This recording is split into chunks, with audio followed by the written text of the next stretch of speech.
아, 따라서 코딩 하실 수 있으시면 하셔도 좋아요. 그런데 하실 수 있을까요? 과연 따라 하실 수 있을까요? 따라 할 거면 따라 해보세요.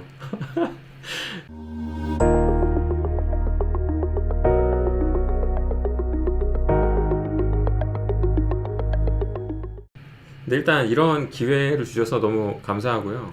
자, 일단은 인사를 드릴게요. 자, 여러분들 반갑습니다. 저는 백기선이라고 하고 현재 마이크로소프트에서 시니어 소프트웨어 엔지니어로 일을 하고 있습니다.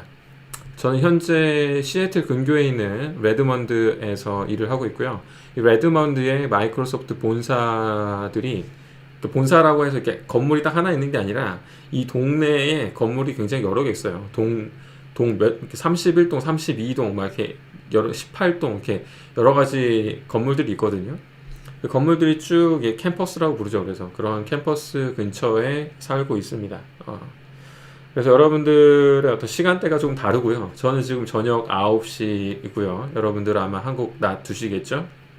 지금부터 딱 2시간 동안 우아한 스프링 부트라는 주제로 발표를 할까 합니다. 자, 우아한 스프링 부트라는 주제로 발표를 할 거고요. 스프링 부트에 대해서 간략하게 소개를 드리자면, 일단 스프링 부트는 간략하게 먼저 소개를 드리자면, 스프링을 쉽게 쓰기 위해 제공해주는 툴입니다. 스프링 부트는. 스프링을 손쉽게 쓰기 위해 제공해주는 툴인데, 그럼 스프링은 또 뭐냐면, 스프링은 자바 엔터프라이즈 애플리케이션 개발을 편리하게 해주기 위한 프레임워크예요. 그러니까 스프링 부트를 여러분들이 사실 잘 이해하고 쓰려면 굉장히 알아야 되는 게 많은 거죠. 일단은 스프링을 알아야 되고, 그 이전에는 사실 JEE라고 해서 자바 엔터프라이즈 애플리케이션, 자바 엔터프라이즈 에디션 기술에 대해서도 알고 있어야 스프링을 쓰면 이게 그렇게 쉽게 개발이 되는구나 라고 이해하게 될 거고, 그 상태에서 스프링을 쓰던 상태에서 스프링 부트를 접하게 되면 스프링만 쓰던 때는 이렇게 힘들었는데 스프링 부트를 쓰니까 이렇게 또 좋아지는구나 라고 이해를 하실 수가 있는데요. 스프링 부트가 다루는 영역이 빌드, 코딩, 배포 및 관련, 그러니까 애플리케이션 개발 관련된 거의 모든 분야에서 그 스프링 부트가 도움을 주고 있습니다. 그 중에서 지금 제가 여기 나열해 놓은 프로젝트 생성, 의존성 관리, 애플리케이션 패키징, 실행, 그 다음에 코딩, 배포 및 관리 관련된 기능들을 오늘 쭉 살펴볼 거예요. 그래서 제일 먼저 이제 살펴볼 거는 그래서 여러분들 프로젝트를 생성할 때 스프링 부트가 도와주는 부분에 대해서 먼저 설명을 드릴게요. 스프링 부트는 그 여러분들이 뭐 인텔리제이나 뭐 이런 데서 만들 수도 있지만 그냥 아무것도 없이 없는 상태에서 진짜 만드는 방법이 여러 가지, 스프링 부트 애플리케이션 만드는 방법은 여러 가지인데 start.spring.io에 가시면은 이런 식으로 프로젝트를 만들 수가 있어요. 그러니까 프로젝트를 만든다는 거는 그 자바 프로젝트를 만든다는 건 별게 아니에요. 그냥 디렉토리를 만들고 그 안에 필요한 소스 코드를 만들고 소스 코드가 사용하는 어떤 뭐 리소스 파일들이 있으면 리소스 파일들을 넣어 놓고 그러는 게 이제 프로젝트를 만드는 거예요. 그런데 이 프로젝트를 만들 때 여러분들이 자주 사용하는 빌드 툴이라는 게 있어요.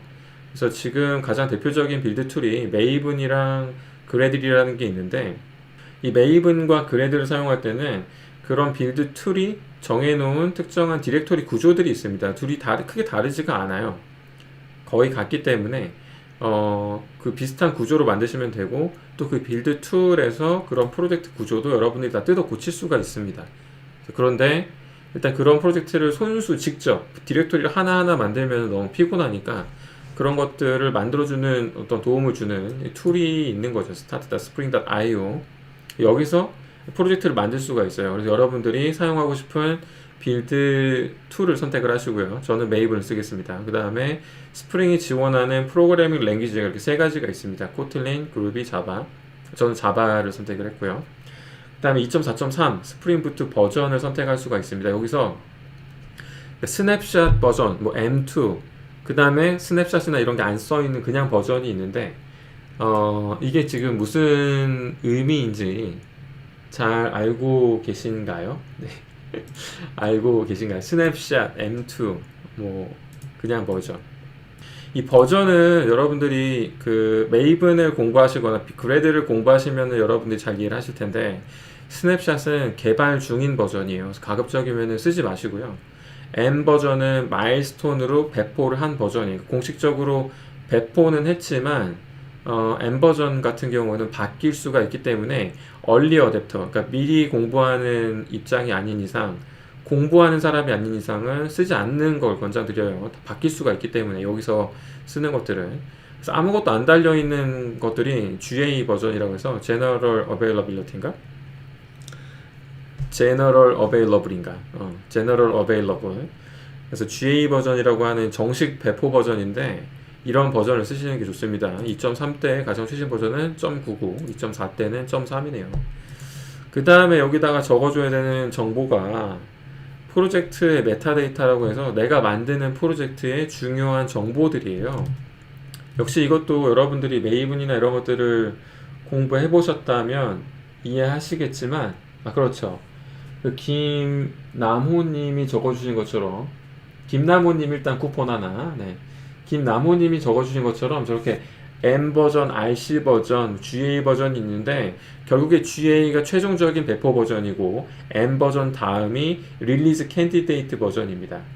일단 김남호님 쿠폰 하나, 쿠폰 9개 남았죠. 저렇게 강의에 좋은 정보로 도움을 주시는 분들께 쿠폰을 드리도록 하겠습니다. 감사합니다. 그 다음에 적어주는 이 메타데이터 정보는 제 프로젝트의 기본적인 정보예요. 근데 이 중에서 중요한 게 이 그룹, 그 다음에 아티팩트, 그 다음에 사실 중요한 정보가 하나 더 있어요. 이 버전이라고 해가지고 이렇게 세 가지의 정보를 조합해서 제가 만드는 프로젝트를 식별할 수 있는 정보가 됩니다. 그룹, 아티팩트, 그리고 버전. 버전을 딱히 적지 않는 이유는 기본값으로 1.0.0 다시 스냅샷으로 만들어지기 때문이죠. 여기다가 우아한 스프링, 우아한 대시 스프링. 내가 이미 만들어놨나? 만들어놨네. 만들어놨는데 우아한 스프링 부트 2라고 해야지. 라이브라고 해야겠다. 라이브. 오케이. 제가 발표 준비하면서 만들어놨던 프로젝트랑 이름이 겹치면 안 되니까 이렇게 했고요. 그 다음에 이 사실 네임, 디스크립션, 패키지 네임은 그렇게 중요하진 않지만 뭐 참고할 만한 정보들이죠. 그러니까 이 프로젝트의 부가적인 정보들이고요. 이 패키지 아이디 같은 경우는 디폴트 패키지로 쓰이는 패키지인데 짧게 미닷 화이트쉽만 쓰도록 하겠습니다. 그 다음 패키징의 자르랑 와르가 있는데요.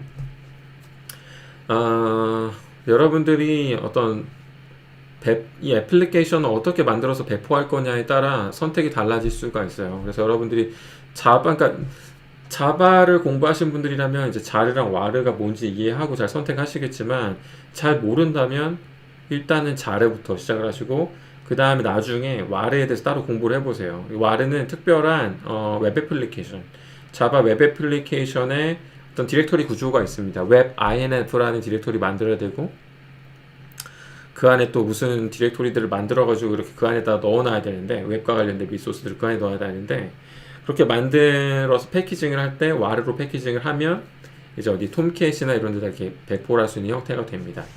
그때도 이제 와르를 압축되어 있는 형태로 배포하는 방법도 있고, 그 압축을 풀어서 헤쳐서 배포하는 방법도 있는데, 여러분들 다 이게 처음 들어보시는 이야기일 수도 있겠지만 나중에 한번 생각해 보시고, 잘 모르시겠다면 일단 자르부터 생각을 해보세요. 자르부터 사용을 해보시기 바랍니다.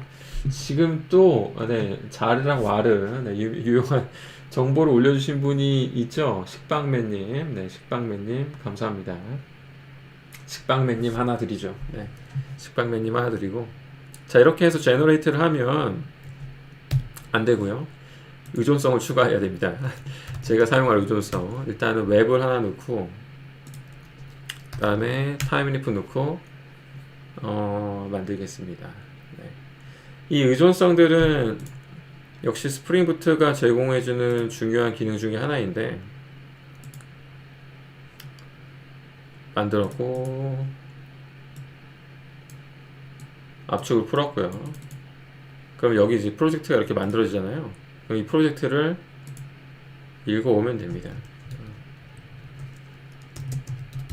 데스크탑에 우아한 스프링 부트 말고 우아한 스프링 부트 라이브에 들어가서 지금 만든 프로젝트가 이거죠. 그렇죠. 네. 라이브에 들어가서 아이디에 점을 하면 저는 인텔리제이로 이 프로젝트를 열 수가 있습니다. 여러분들도 고양이 물어보시는 분들 많겠죠? 고양이는 누군가가 좀 알려주시죠. 아, 네. 제가 스터디 할 때마다 물어보셔가지고 저 고양이는 플러그인 설치하시면 돼요. 자, 프로젝트를 생성하는 거는 이렇게 만드시면 되는데 프로젝트를 이렇게 만들고 나면 보시면은 이 프로젝트 안에 지금 이 수많은 파일들이 있죠. git ignore 파일부터 뭐 help.md 파일, maven wrapper, maven w 파일, 그다음에 maven w 윈도우용 파일, 그다음에 form.xml, 그리고 소스 코드도 기본적으로 하나 만들어주고, 그다음에 resources 디렉토리 안에다 스태틱이랑 템플릿 디렉토리 만들어주고, 애플리케이션 프로퍼티즈도 만들어줍니다. 그리고 테스트 코드도 하나 만들어주고, 필요 없으니까 삭제하겠습니다. 필요 없으니까 삭제하고. 그러니까 이런 프로젝트를 만드는 거는 우리가 직접 해도 되는 거예요. 우리가 사실 손으로 이 디렉토리 만들고 src main 자바 디렉토리 만든 다음에 이 안에다 패키지로 또 디렉토리 만들고, 디렉토리 그럼 몇 개를 만들어야 돼? 하나, 둘, 셋, 넷, 다섯, 여섯 개의 디렉토리를 만들고 그 안에다가 자바 파일 만들고 프로젝트 만들 수 있어요. 그렇게 일단 폼 파일 만들고 그걸 다 손수 만들어도 되는데 start.spring.io를 쓰면 매우 손쉽게 만들 수 있는 거죠. 이 스프링 부트가 도와주는 첫 번째 기능 중에 하나였고, 그 다음에 두 번째 기능은, 우리가 살펴볼 두 번째 기능은 이게 프로젝트 생성하는 기능이었습니다. 스프링 애플리케이션 개발 시작은 start.spring.io에서 할 수 있고요. 여러 가지 다 설명드렸던 내용들입니다. 그 다음에 의존성 관리에 대해서 설명을 드릴 겁니다. 스프링 부트가 제공하는 의존성 관리 기능은 프로젝트에 필요한 의존성을 쉽게 관리할 수 있게 도와주는 기능이에요. 그러니까 여러분들이 메이븐을 써본 적이 있다면, 여러분들이 이제 스프링 부트로 개발을 처음 시작하는 분들이 많다 보니까 이게 뭐가 편리한 거지? 라고 생각하실 수가 있는데요. 이제 보면서 설명을 드리죠. 그럴 수 있는데, 이게 보면은 원래는 어떤 거냐면, 제가 여러분들 채팅을 따라하기가 힘들군요. 제가 채팅은 오른쪽에 있고 제가 지금 메인 화면을 보면서 이야기를 해야 되니까 제가 채팅을 좀 놓치더라도 이해해 주세요. 자, 원래대로라면 여기 지금 디펜던시가 조금 이상한 거예요. 이게 지금 이상하다고 느껴야 돼. 왜? 제가 아까 설명했을 때 프로젝트를 식별하는 정보는 세 가지다. 그룹 아이디, 아티팩트, 그 다음에 버전. 근데 버전이 명시되어가 있지가 않은데 어떻게 이렇게 구체적인 버전들에 대한 라이브러리가 들어왔는가, 의존성을 들어왔는가. 그러니까 이 점을 이해하셔야 됩니다. 이 부분을 이해하셔야 돼요. 어떤 특정한 버전의 라이브러리를 쓰게 되는 건데 그 특정한 버전을 어떻게 가져오게 된 건가, 이거를 이해하셔야 되는 거예요. 근데 보면은 이 프로젝트 구조를 보면은 지금 우리가 만든 이 프로젝트에는 페어런트가 있어요. 이 폼에도 상속 구조를 만들 수가 있습니다. 자바에 있는 그런 상속 구조를 만들 수가 있는데, 지금 이 애플리케이션의 폼 같은 경우는 부모가 스프링 부트 스타터 페어런트예요. 그리고 이 스프링 부트 스타터 페어런트에 또 부모가 있어요. 또 부모가 있습니다. 이 부모가 바로 스프링 부트 디펜던시즈라는 부모이고요. 여기에 가보면은 이 안에 디펜던시 매니지먼트라는 블럭으로 굉장히 많은 디펜던시들을 그룹 아이디, 아티팩트 아이디, 그 다음에 버전까지 이렇게 기술해 놓은 것을 볼 수가 있습니다. 이 메이븐에서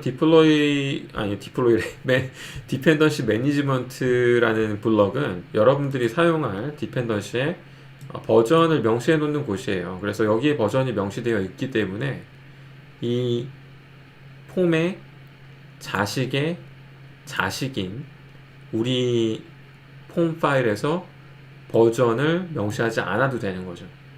그래서 버전이 생략되어 있는 거고, 그 정보를 보고 싶으면 이렇게 버튼 클릭해서 가서 보실 수 있습니다. 스프링 부트 스타터 타임 리프 2.4.3이 들어오는구나 라고 이해하실 수 있는 겁니다.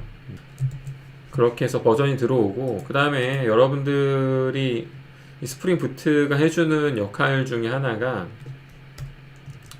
이 정의해 놓은 디펜던시즈의 이 디펜던시 매니지먼트 블럭 안에 정의가 되어 있는 라이브러리들 같은 경우라면, 가령 여기 셀레니움 같은 게 또 보이죠. 이런 라이브러리들을 여러분들이 프로젝트에 써야 된다 라고 한다면 굳이 여러분들이 버전을 명시하지 않아도 되는 거고, 그 다음에 그 버전을 명시하지 않는다는 그 사실을 떠나서 스프링 부트가 지금 현재 스프링 부트에 가장 최적화되어 있는 적절한 버전의 라이브러리를 세팅해 놨다는 사실, 그 사실이 사실 더 중요한 겁니다. 그러니까 내가 편리한 건 좋아. 내가 버전을 명시하지 않아도 된다는 거는 뭐 너무나도 분명한 장점이죠. 근데 그것과는 별개로 스프링 부트가 버전을 찾아놨다는 거예요. 지금 이 스프링 부트 버전에 최적화되어 있는, 가령 로그백 같은 경우는 1.2.3이 지금 스프링 부트 2.4.3과 가장 잘 맞는 버전이라는 거를 스프링 부트가 정의를 해 놓은 거예요. 그래서 저희가 찾을 필요가 없는 거예요. 예전에는, 정말 예전에는, 제가 처음 자바 개발할 때, 토비님이랑 같이 처음 이제 막 개발하고 스프링 공부하고 막 이럴 시절에는 이 적합한 버전 찾는 게 일이었다고요. 적합한 버전을 찾는 것 자체가 일이었다고요. 호환되는 버전을 찾는 게 일이었어요. 근데 그런 걸 안 해도 되잖아요. 그게 정말 어마어마한 장점이에요. 여기 보시면 잭슨 모듈이 2.11.4로 잡혀 있잖아요. 그러니까 이 버전이 지금 스프링 이 버전하고 잘 맞는다는 걸 검증하는 것 자체가 굉장히 힘들고 어려운 일이었어요, 예전에는. 근데 이런 것들을 스프링 부트가 이미 해놨기 때문에 나는 너무나도 손쉽게 가령 뭘 추가할 수 있지? 스프링 부트가 지원하는, 내가 뭘 추가할 수 있지? 가령 뭐 H2, DB 쓰고 싶다면 그냥 이렇게만 쓰면 돼. 나 버전을 몰라도 돼. 버전을 몰라도 스프링 부트가 어련히 알아서 스프링 부트 지금 현재 버전과 가장 잘 맞는 라이브러리 버전을 가져오겠구나. 버전을 내가 찾지 않아도 알 수 있는 겁니다. 왜? 이렇게 화살표가 나오니까. 화살표가 나와서 얘는 페어런트에서 관리해주는 디펜던시라는 거를 알 수 있기 때문에 이렇게 손쉽게 찾을 수 있는 거고요. 그 점이 정말로 편리한 장점 중에 하나죠. 그러니까 이게 스프링 부트가 관리해주는 버전이 아닌지는 여러분들이 이렇게 화살표가 뜨면은 알아서 보기 좋은데, 사실 여기까지 가서 찾아봐야 돼요. 이런 똑똑한 툴의 어떤 도움을 받지 않는다면 여러분들이 여기 가서 찾아봐야 돼요. 여기 안에 명시가 되어 있는지 아닌지. 그리고 여러분들이 추가하고 싶은 어떤 라이브러리가 있으면 그런 라이브러리 찾는 방법은 일단 메이븐 리파지토리.com에 가서 찾아보는 겁니다. 이게 이제 메이븐 중앙 저장소에 올라와 있는 라이브러리들을 검색할 수 있는 웹사이트인데, 가령 여러분들이 여기다가 뭐 롬복을 추가하고 싶다. 그 롬복을 이렇게 검색하고 가장 최신 버전을 검색해서 우리 폼 파일에다가 이렇게 넣으면은 해당하는 버전이 들어오게 돼요. 오토 릴로드를 켜주고. 자, 그런데 이렇게 넣고 보니까 이런 화살표가 나오잖아요. 그러면은 그 버전을 지우세요. 버전을 지우세요. 스프링 부트가 관리해주는 라이브러리들은 여러분들이 특별한 이유가 있어서 여러분들이 그 특정한 버전을 사용해야 되는 경우가 아니라면 버전을 굳이 명시하지 않는 게 좋습니다. 스프링 부트가 관리를 해주는 라이브러리라면.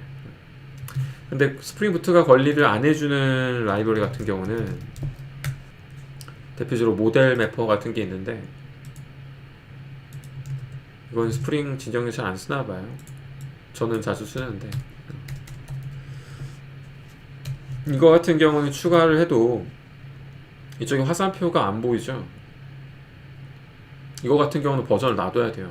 이거는 이거 버전 빼시면 안 됩니다. 이거 버전 빼면 무슨 버전 가져오지? 그냥 가장 최신 버전을 가져오나? 그건 저도 확실치 않아요. 버전을 명시하는 게 좋은 겁니다. 네. 이렇게 관리해주는 디펜던시 매니지먼트에서 관리해주는 것들이 아닌 이상 버전을 명시해야 좋은 습관입니다. 이런 것들은 이렇게 화살표가 안 나오잖아요. 그래서 이런 것들은 버전을 남겨둔 채로 유지를 해야 돼요. 안 쓸 거니까 삭제해놓고 계속 진행하도록 하겠습니다. 다음으로 살펴볼 거는 이제 애플리케이션을 실행하는 방법인데, 일단은 뭐 간략하게 컨트롤러를 만들어 볼까요? 이렇게 프로젝트가 만들어지면 여기서는 이제 스프링을 써서 이렇게 개발을 하면 돼요. 지금 쓰는 이런 코딩들은 전혀 스프링 부트가 아니에요. 지금 작성하고 있는 코드들은 스프링, 그 중에서도 스프링 MVC가 제공해주는 기능이지, 지금 이 자체는 지금 제가 코딩한 거, 지금 코딩하고 있는 거, 이거는 스프링 부트가 아니에요. 이건 스프링. 상태에서 이제 애플리케이션 실행을 해보면, 지금 같은 경우는 그러니까 애플리케이션을 실행하는 방법이 여러 가지가 있어요. 여러 가지가 있는데, 일단 메이븐을 사용해서 스프링 부트 런을 사용하는 경우는 프로젝트를 굳이 인텔리제이 같은 어떤 툴로 로딩을 해서 사용하는 게 아니라 그냥 프로젝트 소스 코드만 받은 상태에서 바로 실행할 수 있는 방법이에요. 주로 이제 빌드 툴을 사용해서 실행을 하게 되는 거고요. 두 번째는 지금 제가 방금 한 것처럼 이렇게 ID, 인텔리제이 같은 이런 툴에서 메인 메소드를 실행을 하는 겁니다. 그럼 이렇게 실행이 되죠? 네, 실행이 되어 있고, 이 상태에서 이제 확인을 해보는 거죠. 이게 가장 여러분들이 많이 할 만한, 여러분들이 개발 중에 가장 많이 이제 하는 이런 방법으로 실행을 하는 건데, 개발할 때 가장 편리한 방법이죠. 네. 세 번째로 애플리케이션 실행하는 방법은 자르 파일로 패키징을 해서 실행을 하는 방법이 있습니다. 이 방법 같은 경우는 보통 애플리케이션을 패키징을 해서, 아까 자르 잠깐 설명했죠. 패키징을 해서 서버나 이런 데다가 배포할 때 사용하는 방법이기도 하죠. 사실 서버에 배포할 때 MVN 스프링 부트 런으로도 배포할 수가 있어요. 그 다음에 자르 패키징 한 다음에 자바-자르로 할 수도 있고요. 지금 같은 경우는 채팅창에서 어떤 대화가 오가고 있는지 파악하기가 힘드네요.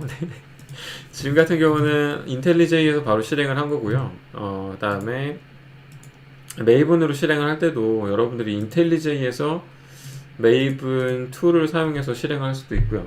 여기 플러그인에 보면은 스프링 부트 보이죠? 여기에 스프링 부트 런을 클릭해서 이제 실행을 할 수도 있고, 아니면 여러분들 뭐 콘솔 창에서 여러분들이 메이븐을 설치를 해놨으면 그냥 MVN만 해도 되는데, 여러분들이 메이븐을 설치를 안 해놨으면 여기 있는 MVNW라는 파일, 메이븐 래퍼라고 해가지고, 이 파일 같은 경우는 여러분들이 메이븐을 설치해 놓지 않았더라도 메이븐을 사용할 수 있게끔 도와주는 스크립트예요. 이런 스크립트를 사용해서 애플리케이션을 실행할 수도 있습니다. 똑같아요. MVN을 쓰던, 여기에는 MVN 래퍼를 쓰던, 저는 메이븐 설치되어 있으니까 이렇게 쓰겠습니다. 메이븐 스프링 부트의 런으로, 이렇게 메이븐으로 애플리케이션 실행할 수도 있어요. 이렇게 하면서 굳이 인텔리제이 같은 툴에서 프로젝트를 읽어드린 다음에 실행하지 않아도 이렇게 해도 애플리케이션 실행할 수가 있는 거죠. 자, 그런데 여러분들이 주의하실 거는, 제가 진짜 스프링 부트 입문 강의에서 이런 질문 진짜 많이 받았는데, 이 8080 파트 8080 포트 쓰는 중이라고 안 떠진다고 애플리케이션이. 응? 자, 지금 제가 제 메이븐에서 아마 띄워놨을 거예요. 이거 띄워놨고, 그 다음에 지금 여기서 또 실행하다가 애플리케이션 에러 나면서 애플리케이션 안 뜨죠. 제가 이 질문 진짜 많이 받았거든요. 이거는 조금 그래요. 네, 이 질문은 조금 그런데 8080 포트에 지금 이쪽 서버가 하나 떠 있잖아요. 그래서 그 포트를 다시 쓸 수가 없습니다. 다시 쓸 수가 없기 때문에 이 포트에서 못 뜨는 거고, 그리고 조금 더 이해하려면 이 애플리케이션이 기본적으로 스프링 부트는 내부적으로 톰캣을 사용해요. 내부적으로 톰캣이라는 서블릿 컨테이너를 띄우기 때문에 그 서블릿 컨테이너가 8080 포트에 서버가 떠 있기 때문에 그 8080 포트를 다시 쓸 수가 없는 거예요. 그 애플리케이션이 죽지 않는 이상, 그 프로세스가 놓지 않는 이상. 그래서 여러 가지 일단 여러분들이 애플리케이션 꺼놓으면 제일 좋겠는데, 쓴 다음에 끄고 다시 실행하면 참 좋겠는데, 그렇지 않은 경우 같은 경우라면 여러분들이 포트를 변경할 수가 있죠. 18080 뭐 이런 식으로 포트를 변경해서 다시 띄울 수도 있죠. 이건 또 뭐지? 포트란, 그쵸? 태스크 킬. 여러분들 채팅창이 굉장히 유용하네요. 제가 굉장히 유용한 정보들이 많이 오가네요. 네네네. 스사모님의 댓글도 좋고, 노바디노님의 댓글도 너무 좋고, 네. 쿠폰 어떡하지? 조금만 있다가, 네. 이게 쿠폰 때문에 그런가? 이게 좋아요. 댓글창이 좋아. 네. 아주 유익하네요. 네. 아니, 쿠폰 드리고 싶은데, 너무 올라가는데? 조금만 있다가, 네, 이건 너무 기본적인 거라서, 네, 네. 그 다음에 한 가지 더 봐야죠. 그 다음에 이제 애플리케이션을 이제 배포하는 용도로 패키징 할 때는 주로 이제 패키징을 해요.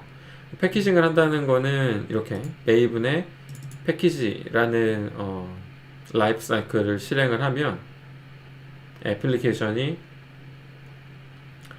하나로 뭉쳐집니다. 자르 파일 하나로 뭉쳐져요. 뭉쳐지면 어디에 있냐면, 이렇게 타겟 디렉토리 없니? 이렇게 여기 있죠. 여기 보이죠? 이 자르 파일. 이 자르 파일 하나로 뭉쳐진 거예요. 근데 이 뭉칠 때, 자르 파일 하나로 뭉칠 때, 이것도 중요한데, 여기서 스프링 부트가 많은 일들을 해줘요. 원래 자바 스펙에는 이런 자르 파일 하나로 애플리케이션을 뭉치는 어떤 스펙이 없어요. 우리는 이거를 임의로 우버 자바라고 부르기도 하고, 팻 자르라고 부르기도 하는데, 이 자르 파일 안에 지금 이 애플리케이션이 참조하는 이 자바 빼고 참조하는 이 모든 라이브러리가 다 들어갑니다. 다 들어가고, 그 라이브러리들을 참조해서 애플리케이션을 실행할 수 있는 애플리케이션 부트스트래퍼라는 게 있어요. 스프링 부트 애플리케이션 부트스트래퍼, 그런 것들도 들어가 있고, 라이브러리도 들어가 있고, 당연히 우리가 작성한 소스 코드도 들어가 있어요. 그래서 이런 것들을 정해놓은 따로 스펙은 없어요. 그냥 스프링 부트가 임의대로 만든 거예요. 그래서 여기 안에 다 들어가 있어요. 이거를 어떻게 보여드리면 좋을까? 라이브의 타겟에 자르 파일을 zip 파일로 바꿔서 압축을 풀고, 오잉?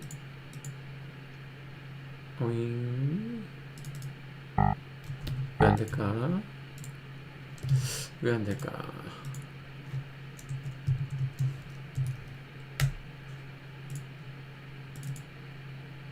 왜 안 될까?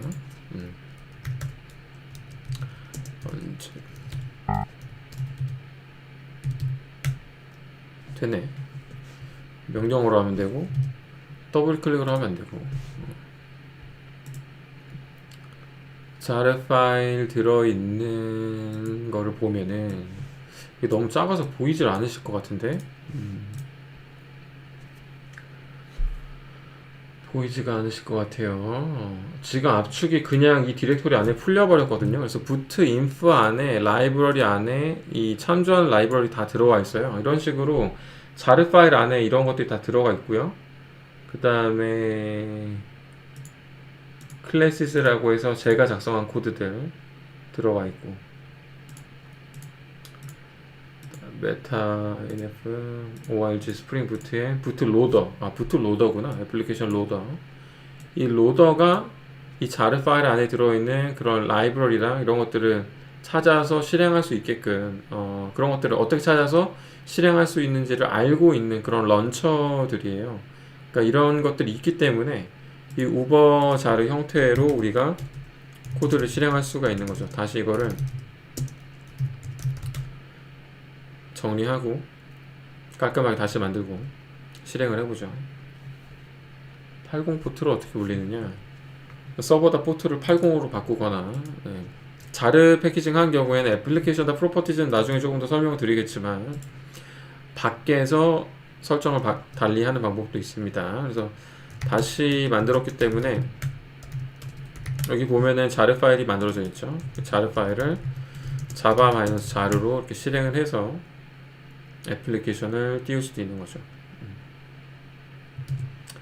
이렇게 띄워도 여전히 안 보이네요. 아마도 포트가 18080인가? 그렇지. 아까 포트를 바꿨지. 오케이. 우버 자르 또는 fat 자르라고 부릅니다. 이런 자르를. 그러니까 자르 파일 하나 안에 그 자르 안에 애플리케이션이 다 참조하고 있는 모든 라이브러리를 다 담고 있는 그런 자르를 18080이 아니라 그런 자르를 우버 자르 또는 fat 자르라고 부릅니다.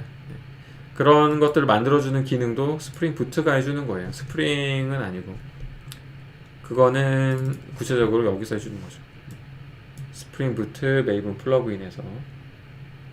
채팅창이 원래 이런가요? 와, 테크 채팅창이 이렇게 원래 유익한가요? 대단한데? 네, 제가 설명을 조금만 해도 돼요. 너무 좋은데? 자, 그래서 여기까지 살펴본 거는 이제 빌드 관련된 기능이었고, 실제로 이제 코딩과 관련되어 있는 유용한 기능들을 살펴보겠습니다. 가장 먼저 살펴볼 기능은 개발 중에 유용한 기능을 제공하는 스프링 부트 데브 툴즈라는 툴이에요. 이 툴을 사용하시면 여러분들이 개발할 때 유용한 기능들을 손쉽게 적용할 수가 있습니다. 가령 이제 우리가 뷰를 하나 만든다고 가정을 해보죠.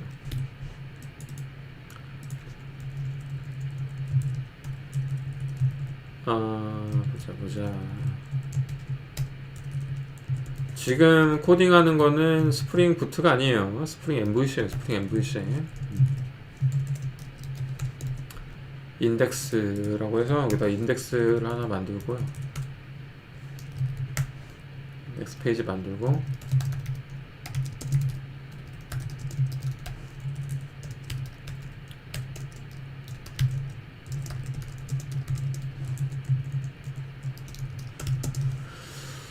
페이지를 만들었죠. 그 다음에 애플리케이션을 18080 띄우지 말걸. 귀찮아. 그래도 띄웠으니까 그러면은 이렇게 인덱스 페이지 정의된 걸 볼 수 있죠. 근데 개발을 하다 보면은 이런 뷰 파일을 많이 고친단 말이에요. 이렇게 이거 바꿨죠. 뷰 파일을 바꿨는데 저장해도 이게 당연히 안 되는 거예요. 이게 당연히 안 돼. 이게 그냥 이거는 봐봐. 이게 왜 안 되냐면 이게 프론트 개발하시는 분들은 이게 좀 많이 답답할 수 있어요. 이거는 서버 사이드에서 렌더링을 하는 거잖아요. 그냥 이 파일을 그대로 바로 보는 게 아니란 말이에요. 지금 이게 물론 HTML이니까 이걸 그냥 바로 열어도 똑같긴 할 거예요. 근데 이게 사실 템플릿 파일이고요. HTML이긴 하지만 템플릿 파일이고, 이거를 내부적으로 진짜 우리가 봐야 되는 그 뷰로 내부에서 타임리프라는 템플릿 엔진이 그 변환하는 과정을 거칩니다. 스프링 MVC를 통해서. 그래서 사실상 이걸 그냥 나는 왜 소스 코드를 못 쳤는데 이렇게 적용이 안 되냐 라고 하시면 안 돼요. 이게, 그리고 이걸 프로젝트를 그러면 이제 빌드를 해요. 빌드를 해도 안 돼. 빌드를 해도 안 바뀌어. 결국엔 껐다 켜야 돼요. 애플리케이션을 재기동하면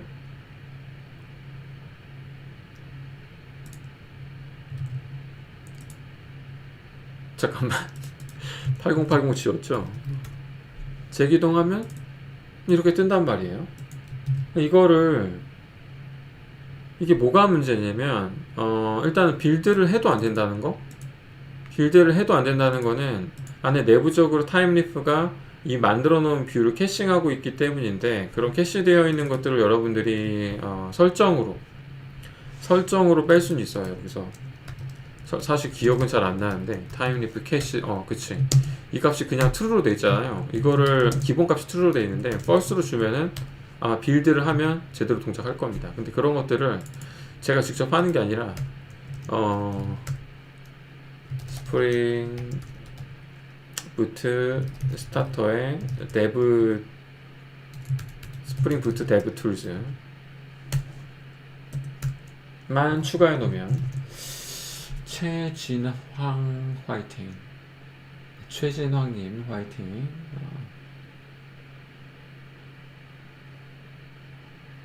자, 일단은 뭔지 모르겠지만 이렇게 하고 데브 툴즈만 추가해 놓고 다시 애플리케이션 띄워 볼게요.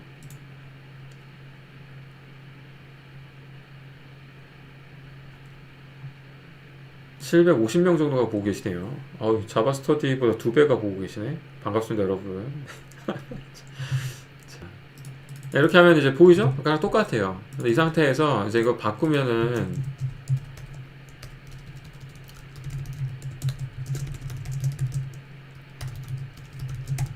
바꿔도 사실 안 돼요. 안 돼. 이거 바꾼다고만 되는 게 아니고, 바꾼 다음에 이제 그 다음에 빌드를 하면 돼. 빌드를 하면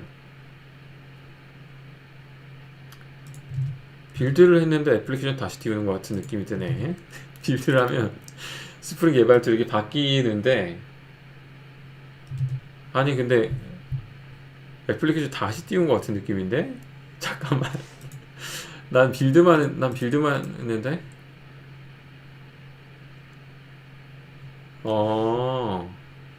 이게 지금 애플리케이션 리스타트 기능이 돌고 있어가지고 애플리케이션 리스타트가 돼버리네? 아니, 빌드를 해야 이 리소스를 다시 갱신할 수가 있거든요? 리소스를 갱신하려고 빌드를 한 건데, 이게 지금 이 다음에 소개해드릴 사실 애플리케이션, 제가 만약 이 기능인데 지금 이게 동작하는구나. 제가 발표 준비할 때는 깨닫지 못했었던 건데, 그러니까 원래는 개발할 때 여러분들이 어떤 새로운 컨트롤러를 추가한다고 가정하면,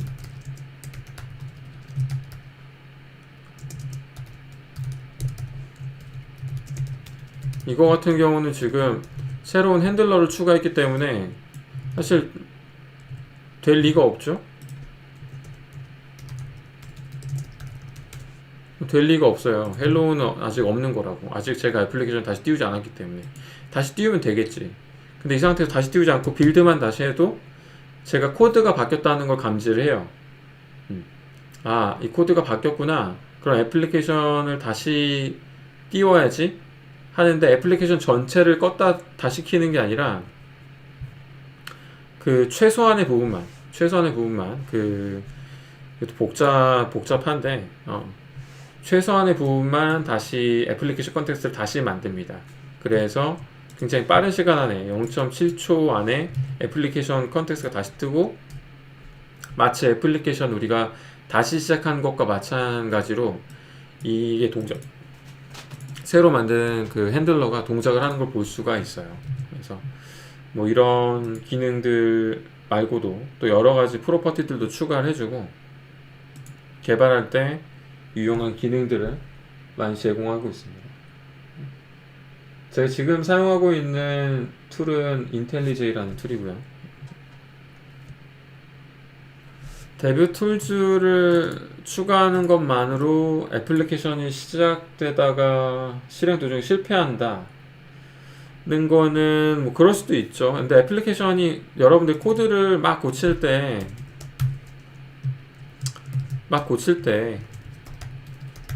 가령 이렇게 중복으로 매핑을 중복해서 만든다면 뭐 그런 일이 벌어질 수 있겠지만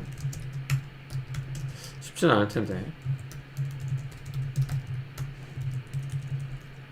만약 이렇게 중복해서 만들었다 가정을 해봐요. 그 상태에서 빌드라서 애플리케이션 다시 띄우려고 하면 에러가 났겠죠? 에러가 나야 돼. 에러가 나야 돼. 이렇게 못 떠요. 매핑이 중복되잖아. 그러니까 이런 경우가 아니라면, 그러니까 원래 애플리케이션이 못 뜰 만한 이유가 있는 게 아니라면 데브 툴스만 가지고는 애플리케이션이 깨지는 건 어렵습니다. 네. 빌드를 해서 애플리케이션 재기동이 트리거가 되는 거예요. 제가 빌드를 안 하면, 여기서 지금 빌드를 안 하면 재기동이 트리거가 안 돼요. 재기동을 한다는 건, 재기동이 어떤 메커니즘이냐면, 대략적으로 재기동을 하는 메커니즘은 이걸 애플리케이션을 띄웠을 때 특정한 디렉토리를 봐요. 와처라고 하죠. 와처라고 해가지고 특정한 디렉토리에 있는 이 클래스 파일들을 변경이 되나 안 되나 봅니다. 그렇게 지켜보는 애가 있어요. 누군가가 지켜보다가 이게 변경이 되면 그러면 이제 애플리케이션 재기동을 하는 거예요. 자동으로. 근데 이게 변경이 되게 하려면 빌드를 해야 돼요. 빌드를 해서 내가 지금 작성한 코드를 다시 클래스 파일로, 그러니까 컴파일해서 여기다가 다시 새로운 클래스 파일로 덮었으면 그때 이쪽 클래스 파일을 보고 있던 와처가 인식을 하는 거예요. 클래스 파일이 바뀌었네? 그럼 재기동 해야겠다. 그러한 메커니즘으로 이제 재기동이 일어나는 거라서 빌드를 해야 재기동이 됩니다. 그런 메커니즘이, 대략적인 메커니즘이 그런 거다라는 거고요. 그 다음에 어쩌면은 2시간보다 빨리 끝나나? 웹브라우저를 릴로딩하는 기능도 있는데, 라이브 릴로드라고 해가지고 여러분들이 이 브라우저에 특별한 플러그인 같은 거, 라이브 릴로드라는 플러그인 설치해 주시고, 그러면은 여러분들이 뷰 파일 바꾼 다음에 빌드를 하면, 그 다음에 우리가 브라우저를 리프레시를 이렇게 수동으로 했었어야 됐잖아요. 근데 브라우저에서 리프레시 하는 것도 자동으로 이 플러그인 통해서 할 수도 있습니다. 근데 개인적으로 저는 사실 잘 안 써요. 데브툴즈 이런 기능이 있지만 저는 개인적으로 잘 안 씁니다. 예전에 제가 이제 초창기에 개발 툴을 썼을 때는, 스프링부트 데브툴즈를 썼을 때는 그렇게 썩 잘 되진 않았었거든요. 네, 이런 것들이. 네, 그런데 요즘은 괜찮은 것 같아요. 그리고 하나, 여러분들이 데브툴즈를 넣어놨을 때 이제 이런 것들이 개발과 관련되어 있는 툴이다 보니까 캐시 같은 것들을 사용하지 않으니까 뭐 효율성도 떨어지고, 그러면은 애플리케이션을 배포할 때 얘를 빼고 패키징을 해야 되는 건가 생각할 수 있겠죠. 패키징을 할 때, 애플리케이션 자료로 패키징을 할 때, 자료로 패키징해서 자료로 배포할 때 얘를 그럼 넣고 배포하면 안 되지 않을까? 이런 생각이 들 수 있겠죠. 그때 어떻게 해야 될까요? 쟤를 정말 빼야 될까요?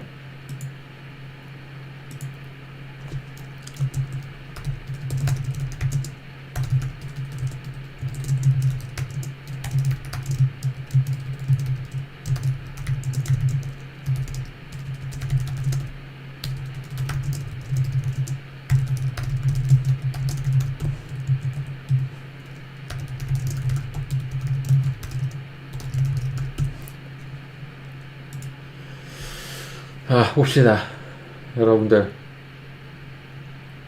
스프링 데브툴즈라는 의존성은 패키징 할 때 반드시 빼야 되는 거 아닌가? 아, 이거 너무 압도적으로 안 빼도 된다. 그러니까 맞네. 뭐 어떻게 하시는 거지? 음, 저도 라이브 릴로드가 사실 잘 안 되더라고요. 네. 아, 아시는 분들이 많네. 네. 이게 기본적으로 여러분들이 패키징을 한 상태에서 그러니까 기본적으로 패키징을 한 상태에서 실행을 할 때 제가 조금 전에 설명해 드렸죠. 애플리케이션 실행하는 다양한 방법이 있다고. 근데 패키징을 한 상태에서 실행을 할 때는 이 데브툴즈가 제공해주는 설정들이 무시가 됩니다. 기본적으로. 음. 이게 무시가 돼요. 그래서 그냥 실행해도 됩니다. 그냥 적어 넣고 해도 돼요. 이거 해도 데브툴즈에서 제공한 설정들은 무시가 돼요. 그래서 그냥 넣어놔도 됩니다. 네.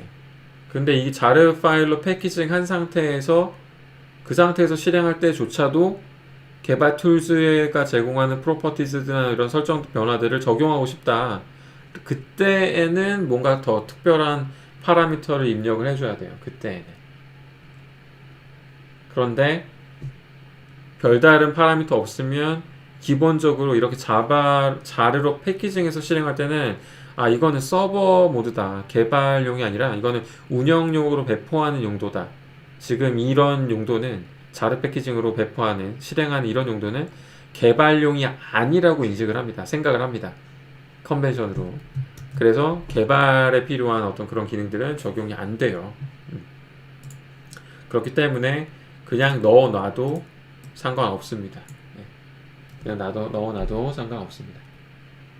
이동건님, 나도 알았으면 채팅 많이 쳤다. 네. 쿠폰 드리겠습니다. 이동건님, 채팅 재밌었어요. 네. 이렇게 하면은 쿠폰 7개 나왔죠?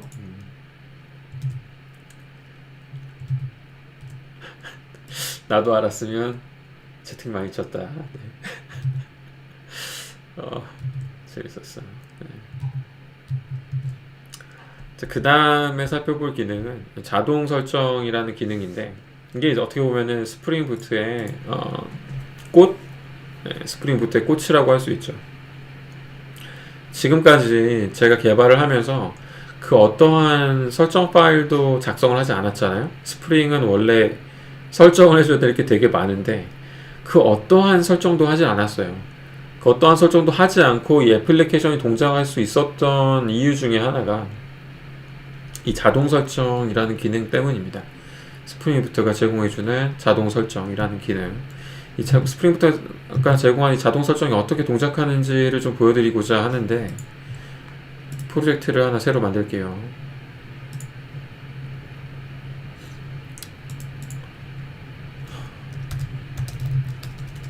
이번 프로젝트는 그냥 인텔리제이에서 만들도록 하겠습니다. 우아한 config 맞죠? 우아한 config 여기서 웹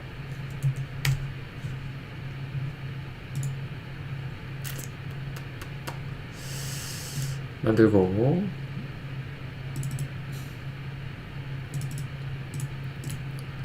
여러분들이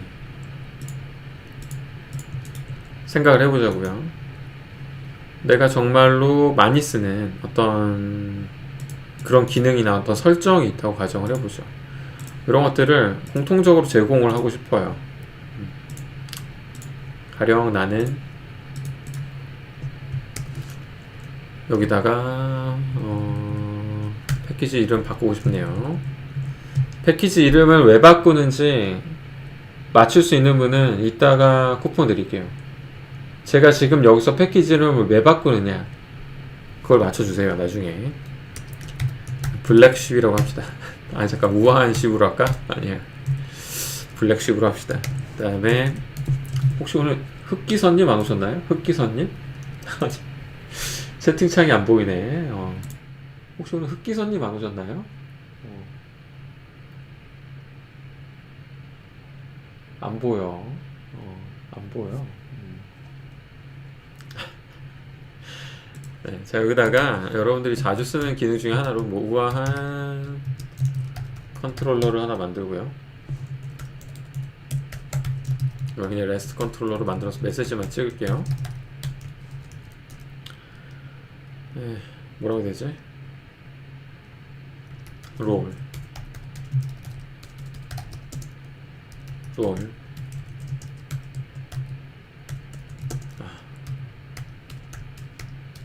바텀은 서폿이 8알이다.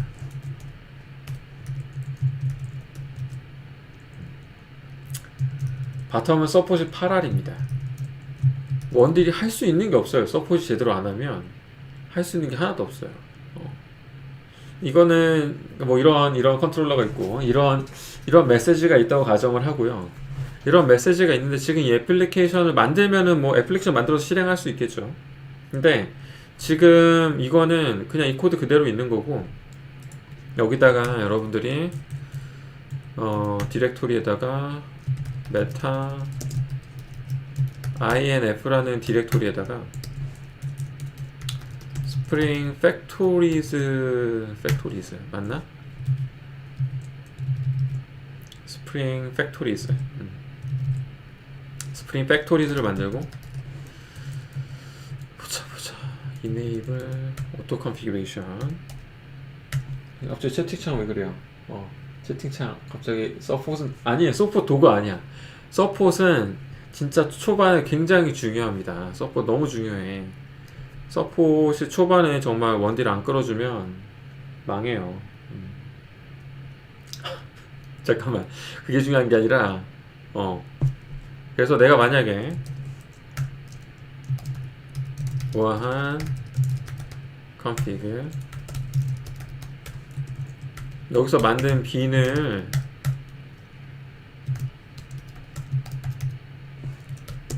이 컨트롤러를 내가 다른 패키지들도 제공을 하고 싶다. 이 설정을 다른 빈들에게도 다른 프로젝트에도 제공을 하고 싶다. 지금 이 설정 파일이죠. configuration. 그럴 때 이 spring the factories 안에다가 정의를 해 놓는 거예요. black sheep 이 config를 자동 설정으로 제공을 하는 겁니다. 자동 설정으로 제공을 하겠다 라고 적어 놓은 거고, 그런 다음 이 프로젝트를 제 로컬 저장소, 제 로컬 메이븐 저장소에 인스톨을 합니다. 인스톨을 해요. 뭔가가 잘 안 돼 있나? 잠깐만. 뭔가 잘 안 됐나? 메인 클래스. 그치. 그치. 패키징 할 때 이 스프링 부트는 필요가 없어요. 이 스프링 부트 메이븐 플러그인 필요 없어요. 제가 지금 아까 설명했다시피 스프링 부트가 패키징을 할 때 fetch를 만들려고 하거든요. 근데 그 구조로 만들려면 메인 메서드가 들어있는 애플리케이션이 있어야 돼요. 근데 지금 그런 게 없기 때문에 에러가 났던 거고, 그런 정보들은 다 메시지를 읽으면은 추론을 할 수가 있습니다. 빼고 패키징을 하면 제대로 됐죠. 그 다음에 이거를 의존성으로 추가를 하면, 의존성으로 추가하려면 이 정보가 있어야 되죠. 그룹 ID, 아티팩트 버전, 이거를 제가 처음에 만들었던 애플리케이션에다가 이렇게 의존성만 추가를 하면, 우아한 컨피그를 이렇게 의존성으로만 추가를 했어요. 의존성으로만 추가를 했고, 지금 컨트롤러는 여기에 정의되어 있는 거예요. 이 컨트롤러, 롤이라는 컨트롤러는 여기에 정의되어 있는 거예요. 이 프로젝트가 아니라. 그리고 이 롤을 빈으로 등록해 놓은 이 설정 파일은 이 프로젝트에 정의되어 있는 거지 지금 원래 이 프로젝트에 정의되어 있는 건 아닙니다. 그럼에도 불구하고 이 프로젝트를 다시 실행해 볼게요. 원래 프로젝트예요. 원래 프로젝트. 지금 여기에는 루트랑 헬로우밖에 없었어요. 여기 지금 롤은 없었단 말이에요. 그런데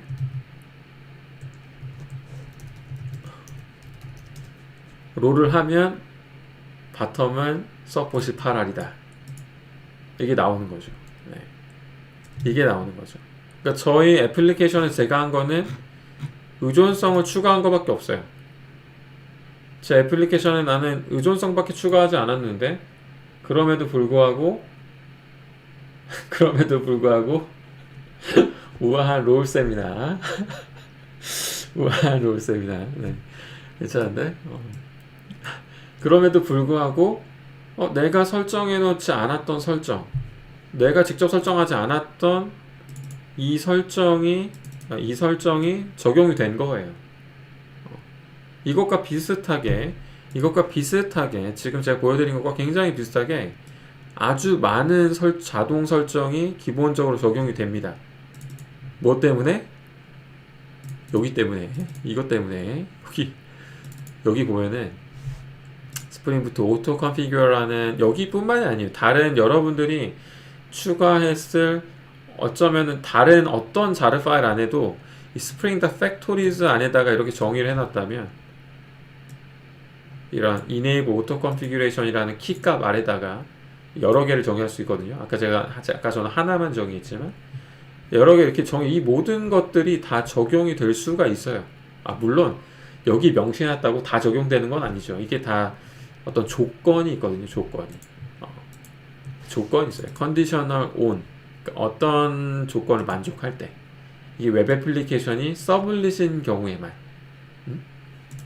이 클래스가 있는 경우에, 이 클래스가 클래스 패스에 있는 경우에만 이런 설정들을 적용하는 것, 또는 이런 빈이 있을 때만 적용하는 것, 뭐 이런 식으로 conditional on 이런 것들이 많은데, 이런 conditional on 이런 것들은 사실 스프링에서 왔고요.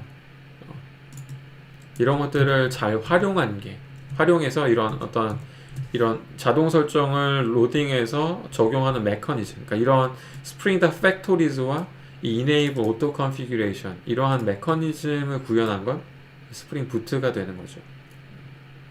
스프링 부트가 제공하는 겁니다. 이거는 이런 자동 설정 어떤 메커니즘. 질문: 설정이 겹치거나 중복된 컨트롤러가 정의된 경우에는 우선순위를 가지고 동작할 수 있도록 설정 가능한가요? 좋은 질문입니다. 박명진님 쿠폰 하나. 좋은 질문입니다. 제가 그림을 이렇게 그려놨죠. 이게 의미가 있는 겁니다. 우리가 애플리케이션에서 설정하는 빈들이 먼저 정의가 돼요. 먼저 빈으로 등록이 돼요. 우리 애플리케이션에서. 그러니까 이 말인 즉슨 우리 애플리케이션, 이 애플리케이션에서 정의하는 이런 빈들이 먼저 다 정의가 돼요. 그 다음 여기에다가도 빈 설정 파일 만들 수 있겠죠?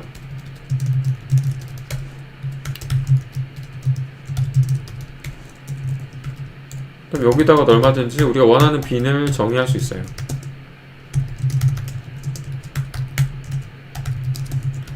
이런 식으로. 그러니까 이런 빈들이 먼저 정의가 되고요. 그게 애플리케이션 설정한 빈 등록이라는 겁니다. 애플리케이션 설정한 빈 등록이 먼저 정의가 되고, 먼저 처리가 되고, 그 다음에 자동 설정으로 제공하는 빈들이 정의가 돼요. 이때 만약에 이 위에서 정의했던, 제가 지금은 너무나도 중요하기 때문에 채팅창을 잠깐 끄겠습니다. 없이 설명할게요.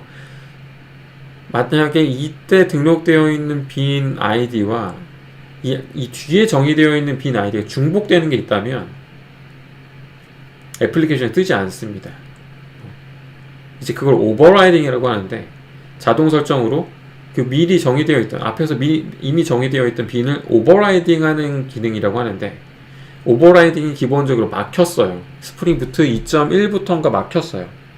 물론 오버라이딩을 허용할 수도 있어요.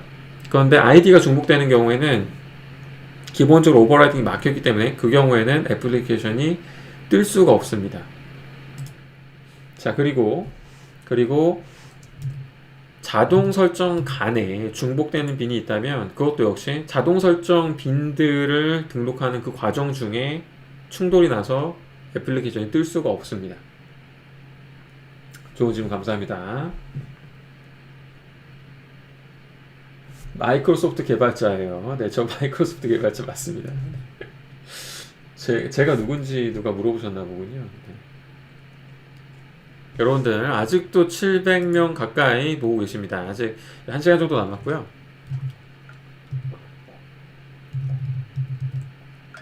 자동 설정에 대해서 설명해 드렸습니다. 자동 설정을 어떻게 동작하는지도 보여드렸고요.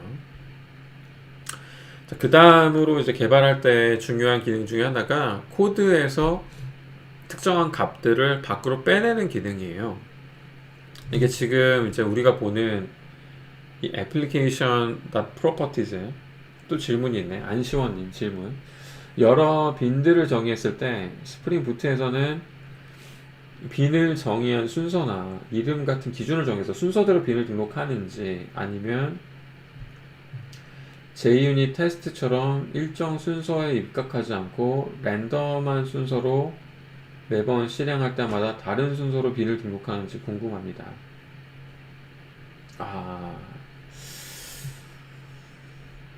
좋은 질문입니다. 좋은 질문인데 빈을 등록할 때 이 순서라 빈을 만들 때 순서라 답변 드리기가 쉽지 않네요. 좀 어려운데 일단 의존성이 가장 관건인 것 같아요. 의존성이. 순서는 만약에 제가 헬로우 컨트롤러가 있는데 지금 같은 경우는 제가 만약에 여기 헬로우 컨트롤러가 있고 우아한 컨트롤러가 있고 이러면 충돌 나겠지? 아까 여기서 만든 것도 우아한 컨트롤러 아니었나? 그죠? 여기도 우아한 컨트롤러죠? 근데 여기도 우아한 컨트롤러.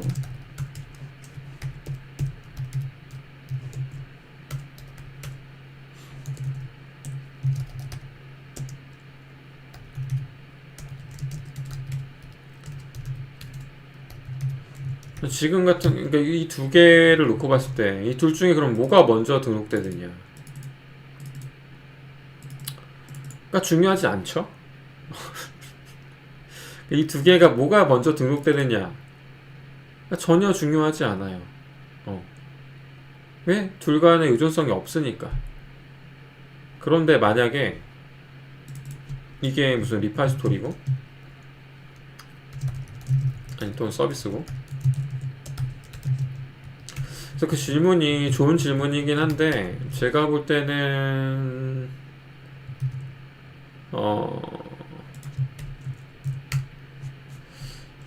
그렇게 신경을 안 써도 되는 이유가 뭐가 얘네 둘 간에도 뭐가 먼저 빈으로 등록되는지가 전혀 중요하지가 않아요.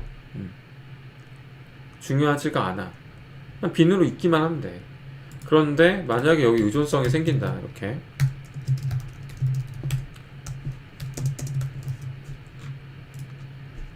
만약에 이렇게 생긴다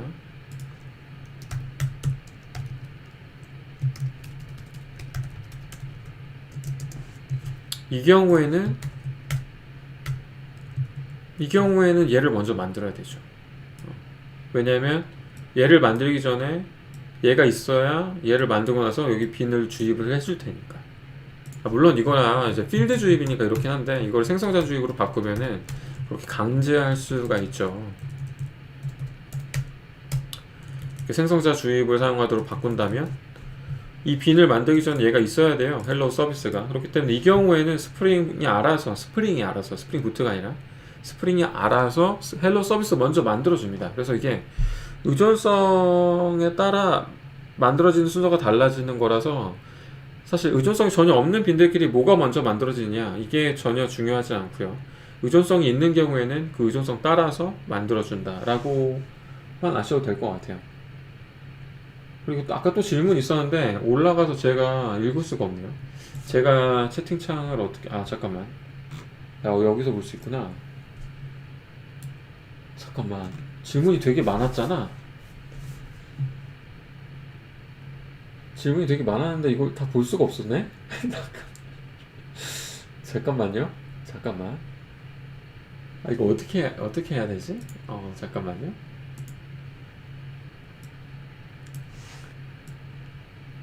이렇게 하고 잠깐만요.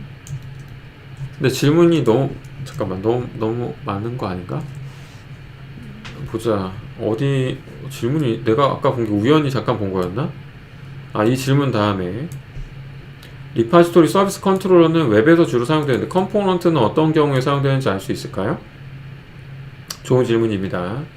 컴포넌트도 그러니까 리파지토리는 리파지토리 위에서 쓰고 서비스는 보통 서비스 위에다 쓰고 컨트롤러 위에다 쓰는 컴포넌트는 이 밖에 기타 등등에다 쓰시면 되고요. 그러니까 딱히 봐도 서비스도 아니고 리파지토리도 아니고 컨트롤러도 아닌데 빈으로는 등록하고 싶다. 그러면 이제 컴포넌트라는 애노테이션을 붙여도 되고 아니면은 이제 컴포넌트 가지고 메타 애노테이션처럼 이제 새로운 애노테이션을 정의할 때 쓰는 경우가 있어요. 그렇게 쓰는 게 사실 좀 더 좋죠.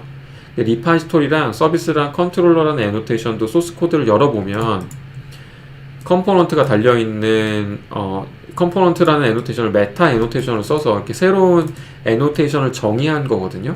그러니까 이런 용도로 쓰면 좋아요. 그렇게 해서 새로운 어떤 애노테이션을 정의한 다음에 그 애노테이션으로 빈을 등록할 때 쓸 수 있겠죠. DI가 탄생한 배경 철학은 무엇일까요?는 너무 심오한 질문이기 때문에 제가 패스하도록 하겠습니다. DI가 질문이 있습니다. 기존 스프링 데이터 바인딩 같은 경우 스프링 부트에는 어떤 애노테이션으로 자동으로 웹 컨버전 서비스로 등록이 되는 건가요? 뭐지? 스프링 부트에서 어떤 애노테이션이 아니라 스프링 부트에서 어떤 자동 설정이 있어요. 그 자동 설정, 스프링 웹 MVC용 자동 설정에서 컨버전 서비스가 등록이 되어 있겠죠? 어떤 애노테이션 때문에가 아니라 DI가 효율화를 위해 탄생했는지. 디펜던시 인젝션은 그 효율성이라고 볼 수도 있겠지만 어떤 유연한 어떤 디자인 설계를 위해 탄생이 아니라 탄생 그쵸 그런 걸 이제 고민하다 보니까 나온 거겠죠. 그 아시죠? 결합도와 응집도를 이제 결합도는 낮추고 응집도는 높이는 방향으로 어떻게 하면 애플리케이션을 만들 수 있을까를 많이 고민하다 보니까 디펜던시를 인젝션하는 방법으로 코딩을 해야 결합도를 많이 낮출 수 있겠구나 라는 거에 이제 도달을 한 거고, 스프링 같은 경우는 이제 그런 어떤 DI와 관련되어 있는 툴들 또는 이런 것들 프레임워크를 만들어서 제공을 해주고 있는 거죠. 지금 어떤 화면이 나오지? 오케이, 이거 하면 다 따라갈 수 있을까? 그 다음에 보자.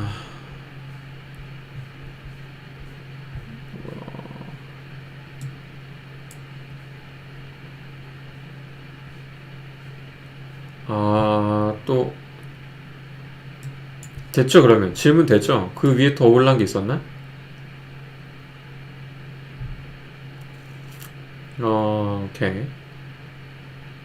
오케이. 지금 계속 진도를 좀 나가도록 하겠습니다. 오케이. 자, 또 질문이야.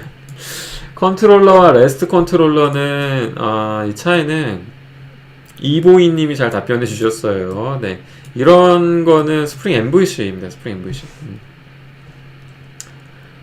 자, 다시 돌아가도록 하겠습니다. 네. 지금 한 45분 정도 남았는데, 자, 애플리케이션 외부 설정 파일에 대해서 다루고요. 질문은 일단은 발표가 좀 끝나고 다시 좀 정리를 해서 보도록 하겠습니다. 받는 시간을 따로 받을게요. 근데 지금 하고 있는 내용에 대한 질문은 그때그때 해주셔도 좋을 것 같아요. 애플리케이션 더 프로퍼티즈로 이제 정의해서 애플리케이션에 들어있는 값을 이제 빼낼 수가 있는데, 이게 뭐냐면, 자,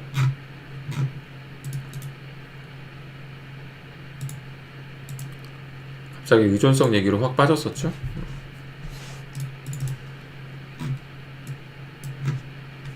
지금 애플리케이션 안에 지금 값이 있어요. 여기 이러한 값이 있단 말이에요. 근데 이 값을 나는 애플리케이션 코드에서 빼내고 싶어. 밖으로 코드에서 빼내고 싶어. 그래야 좀 더 유연하게 관리하니까 시간이 정말 쏜살같이 가죠. 네. 이거를 빼내고 싶단 말이지. 그래서 어떻게 빼내고 싶냐면 뭐 이런 설정 파일에다가 iMessage는 저는 주로 이거 한글 쓰면 안 돼요.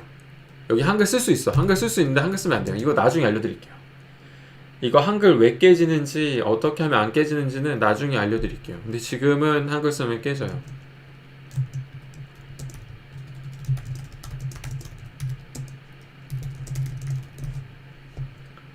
오, 인코딩 문제. 맞아요. 네, 맞아요. 이거 기본적으로 자바 스펙상 properties라는 파일을 UTF 파일로 읽어드리지 않고 다른 인코딩으로 읽어드리게 되어 있어요. 그건 자바 스펙상 그래요.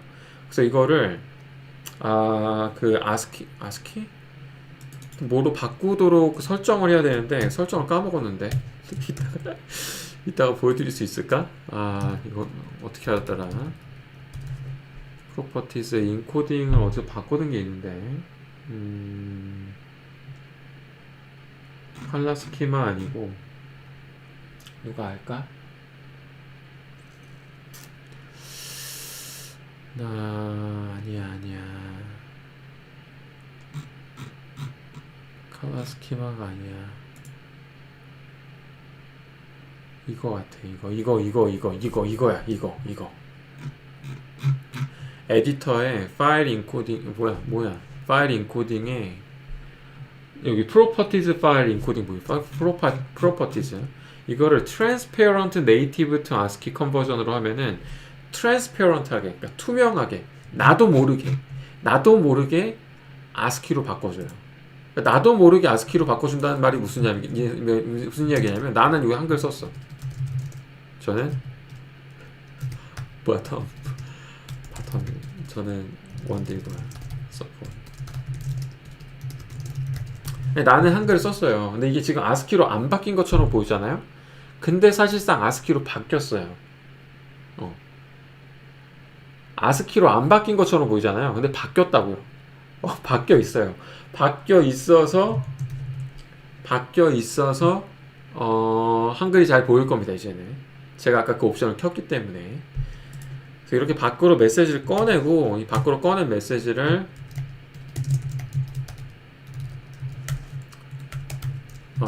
뭐라고 해야 되지? configuration properties my 그 다음에 메시지 이거 받아올 거고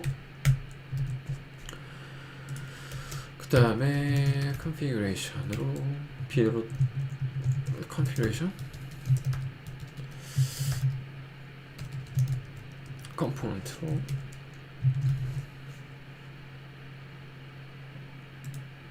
이거 안 할 건데 이거 어떻게 없애지? 자 이렇게 해놓고 그 다음에 더 와야 돼. my properties를 빈으로 주입받아서 my properties의 메시지로 보내도록 하면은 제 코드에서 밸류가 빠지고 그 값은 소스 코드 밖으로 빠졌죠. 이 상태에서 잘 동작하는지 봐야지. 잘 동작했으면 좋겠다.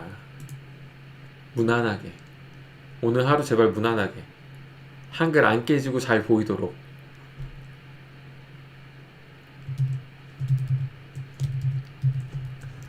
방금 설정한 그 설정이 잘 되도록. 이게 아니라 헬로우였나? 헬로우.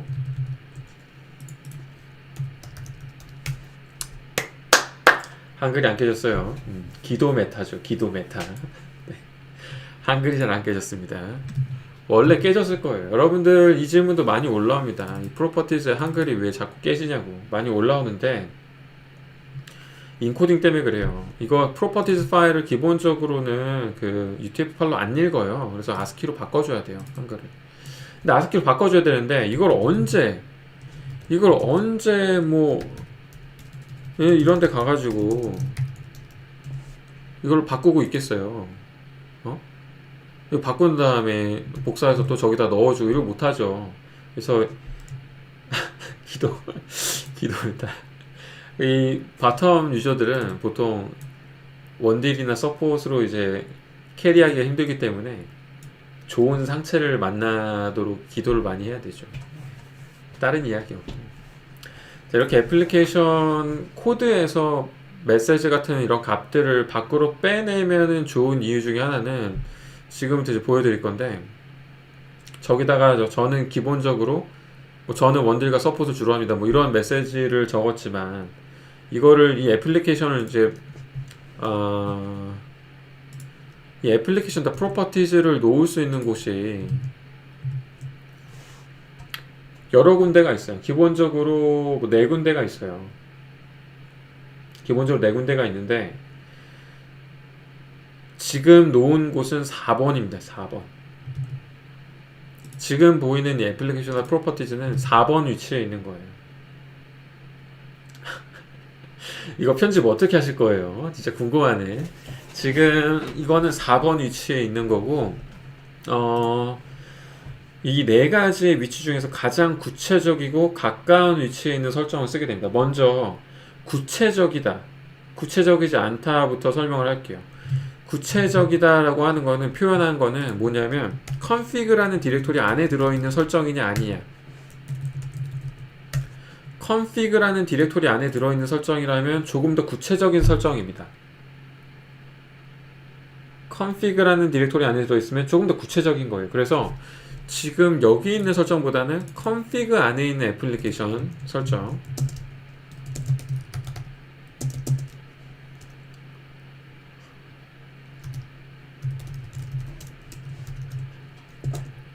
이 설정이 조금 더 우선순위가 높아요. 그래서 이거 지금 애플리케이션 껐다가 다시 키면은 애플리케이션 더 프로퍼티즈에 있는 메시지가 보이는 게 아니라 지금 이 config 정글 차이, 이게 보이게 될 거예요.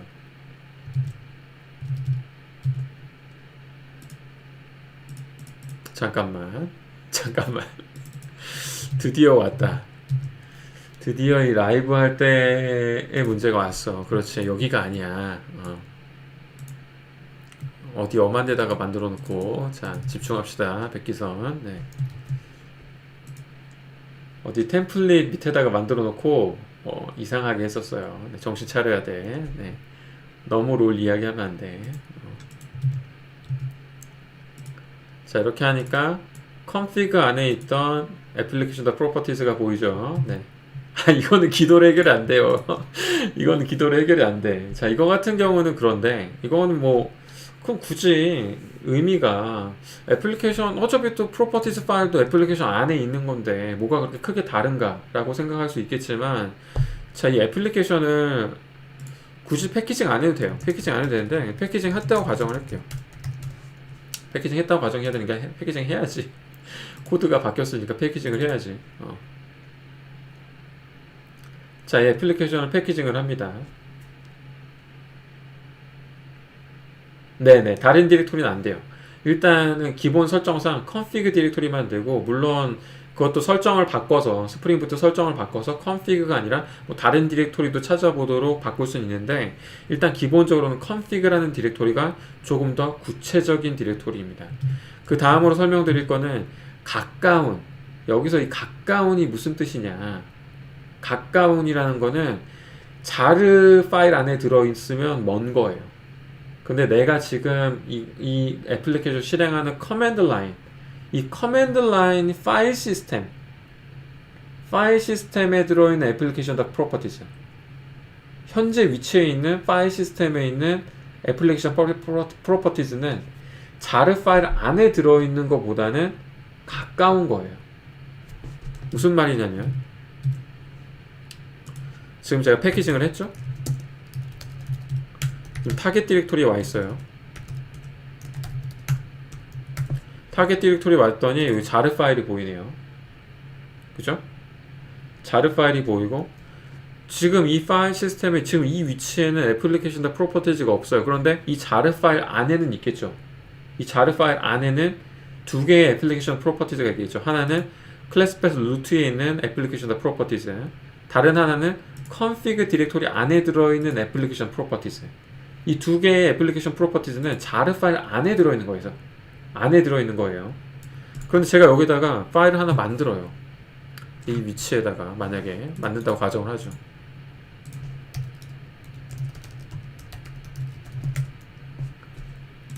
그 다음에 SC는 뭐라고 할까요? 편집자가 힘들겠군요. 이렇게 적었다고 하죠. 그럼 여기 보면은 이 파일 시스템 이 현재 위치에 애플리케이션 프로퍼티즈가 있죠? 얘는 가까운 거예요. 얘는 가까워요. 왜? 이 애플리케이션 프로퍼티즈는 자르 파일 안에 들어있는 것보단 지금 이 위치에선 가깝지 않아요. 그래서 지금 이거를 실행을 해보면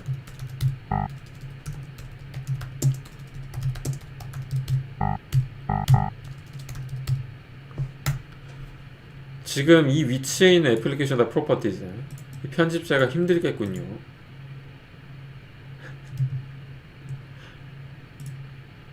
아, 잠깐만. 뭔가 또 이상해. 잠깐만요. 내가 또 뭘 잘못한 거지? 잠깐만. 뭔가 좀 이상해. application properties. 아, 마이 메시지. 감사합니다. 이거 누구지? 잠깐만. 누구야?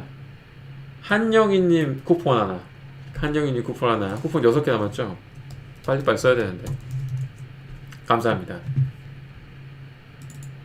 시간이 좀 줄어들수록 제가 조금 압박을 느끼고 있는 것 같아요. 이렇게.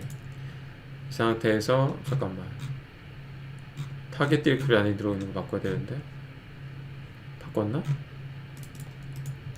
바꿨네. 오케이. 다시 실행해 봅시다.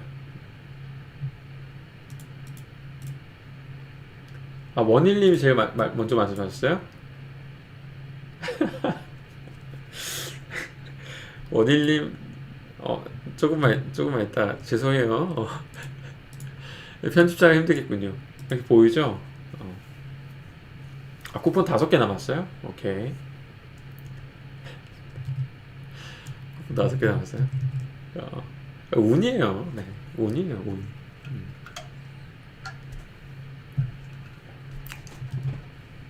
상처받지 마시고.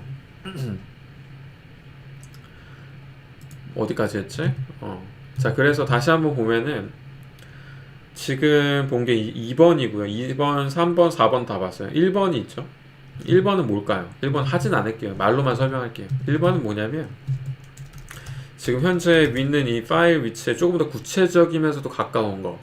근데 사실 조금 멀죠. 지금 이게 제일 가깝긴 한데 이 안에다가 config라는 디렉토리를 만드는 거예요. 그 다음에 여기다가 애플리케이션 프로퍼티즈를 또 만드는 거죠.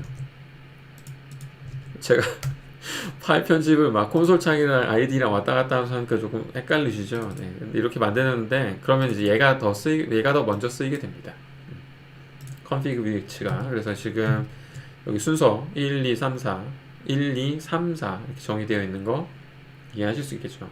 이렇게 되면은 여러분들이 사실 애플리케이션 프로퍼티즈에 정의한 이 모든 값들은 사실상 애플리케이션 패키징해서 배포할 때 전부 다 바꿀 수 있다는 뜻이 돼요. 전부 다 바꿀 수 있다는 게 됩니다. 지금 이 활용성에 대해서 설명을 드린 건데, 그래서 애플리케이션을 실행할 때는 오버라이딩이 됩니다.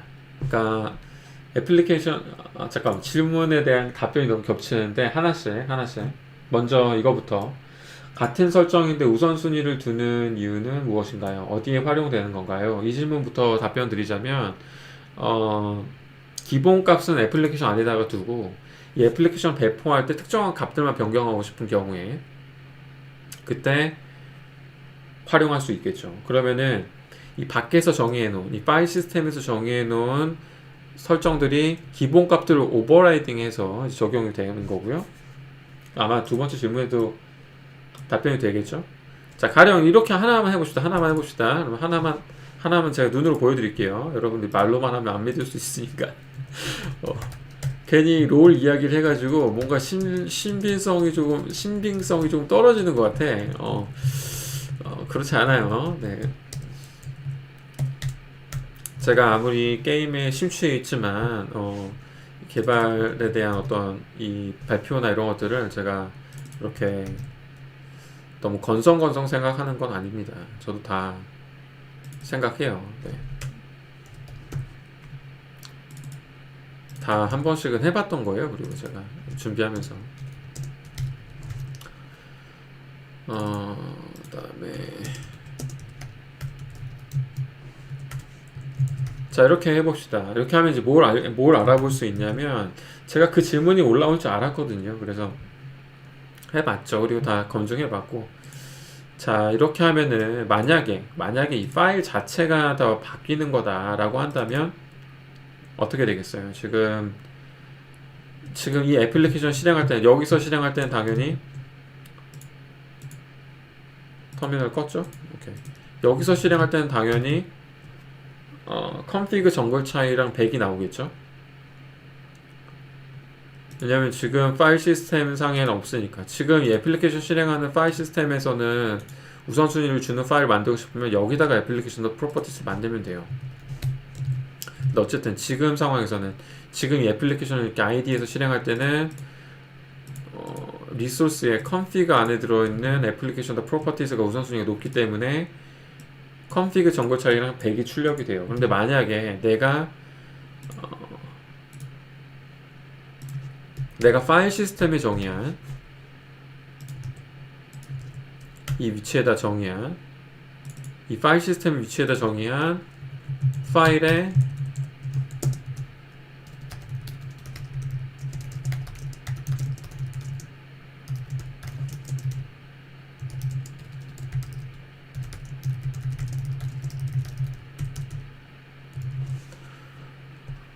파일 시스템에다가 정의해 놓은 이 파일에다 넘버를 정의를 안 하고 메시지만 정의를 했어요. 그럼 이 상황에서 만약에 그냥 파일 자체가 바뀌는 거였다면 넘버가 없기 때문에 넘버가 0이 찍혀야 되는 게 맞죠? 근데 과연 0이 찍힐까요? 근데 만약에 기존 값은 유지하면서 값을 바꾸는 거였다면 100이 찍히겠죠?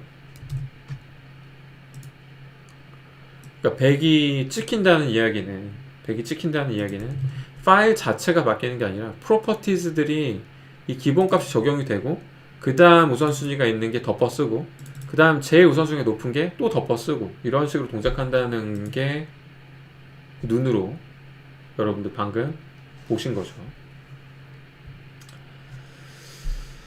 오케이 됐고,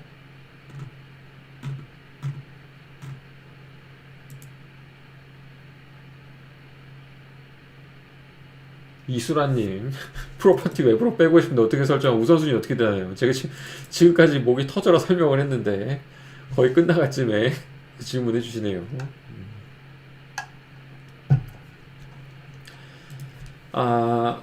상도님 질문은 외부 설정 쉽게 변경이 가능하다고 생각할 수 있는데, 이게 결코 쉽진 않아요.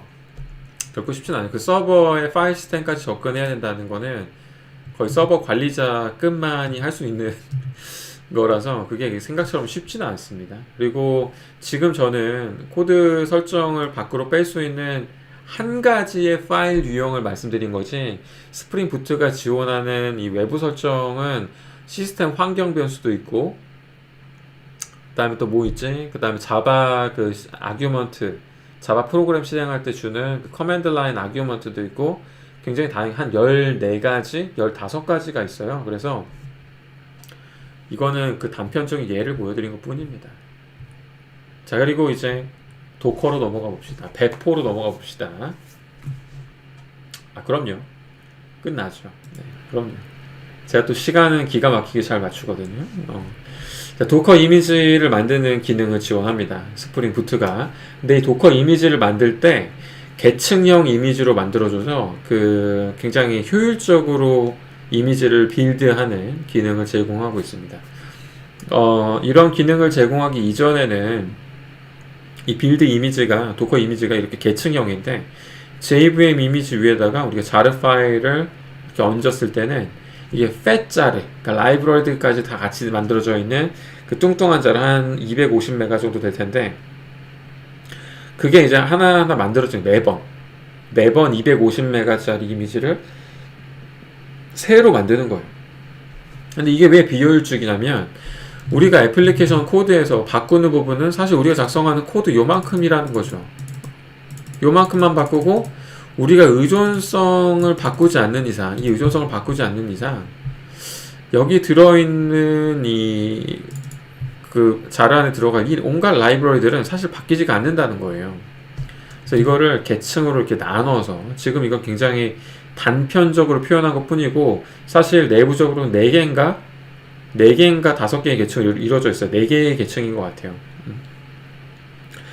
상세하게는 4개의 계층으로 더 나눠져 있는데 간략하게 표현한 것 뿐입니다.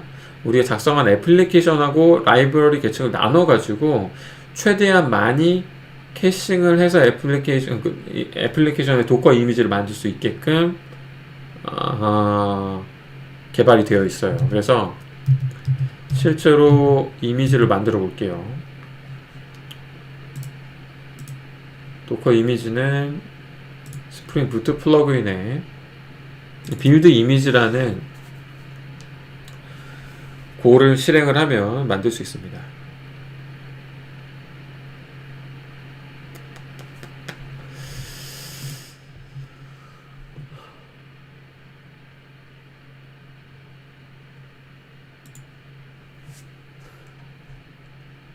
여러분들 지금 몇 명 정도 보고 계신가요? 제가 지금 댓글창을 크게 켜놨더니 몇 명 정도 보고 계시지 안 보이네. 아직도 700명 계신가요? 이제 700명과 같이 방송을 하는 것도 처음이어가지고 593명 많이 줄어들었네요. 많이 줄어들었군요. 100명 가까이 줄어들었군요. 네. 근데 이거 좀 재밌을 텐데 아쉽네. 100명은 조금 아쉽네. 제가 지금 조금 재밌는 거 보여드릴 건데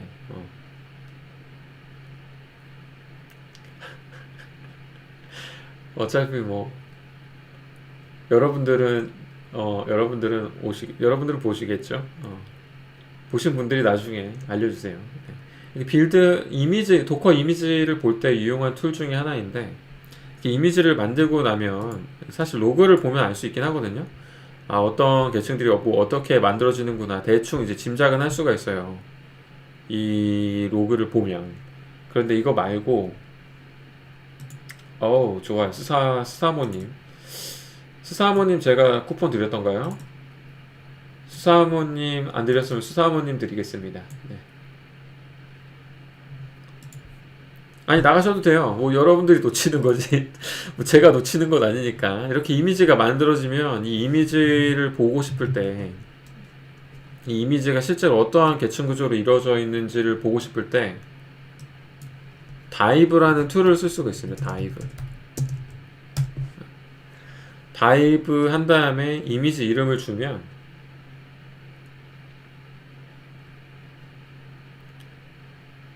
이미지를 분석을 해서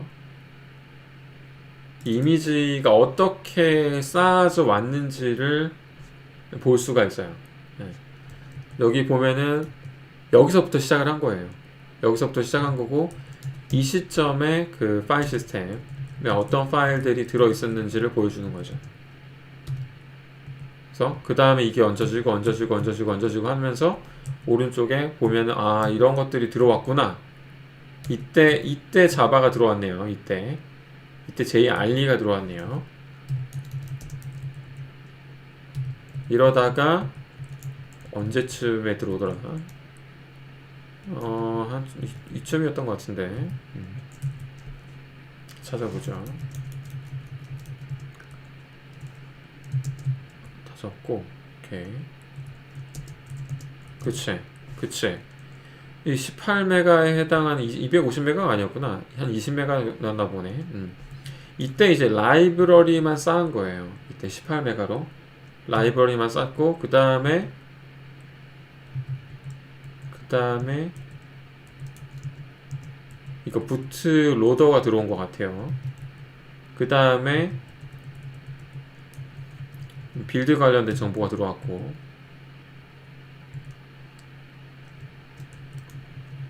애플리케이션 코드 언제 들어왔지? 애플리케이션 코드 들어온 부분 찾고 싶은데, 이거 라이브러리 들어온 거고, 3.2kB. 아, 여기다, 여기. 9.6kB. 9.6kB 들어온 이 부분에서 제 애플리케이션 코드가 이 부분이 들어온 거예요. 그래서 제가 만약에 코드를 바꾼 다음에 이미지 빌드를 다시 하면, 그때는 여기서부터 다시 찾는 거예요. 이거만. 이전에 만들어진 이런 것들은, 이 이미지 캐시들은 재사용을 하고, 그래서 이미지를 만들 때 효율적이죠. 효율적이죠.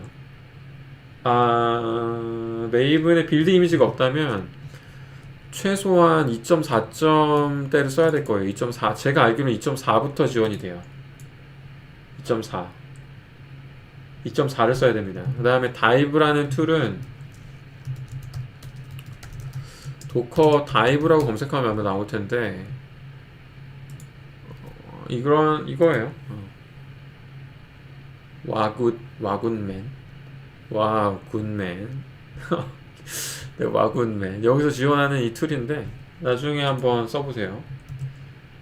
제가 팬 컨트롤러 쓰고 있는데, 제가 이거 팬을 최대한으로 안 돌려놓잖아요. 그러면은 컴퓨터가 뻗어요. 그래서 제가 풀 블라스트로 돌렸습니다. 나중에 M1 칩으로 아이맥이 나오면 장비를 바꿀까 생각 중입니다. M1이 그 팬이 잘 안 돌아간다면서요. 발열 처리가 잘 된다면서요. 네. 그건 좀 마음에 드는 것 같아요. 제 아이맥이 항상 이 발열 처리가 마음에 안 들었거든요.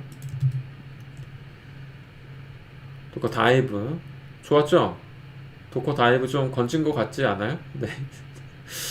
건진 것 같았기를 바랍니다. 건진 것 같았기를 바라고요.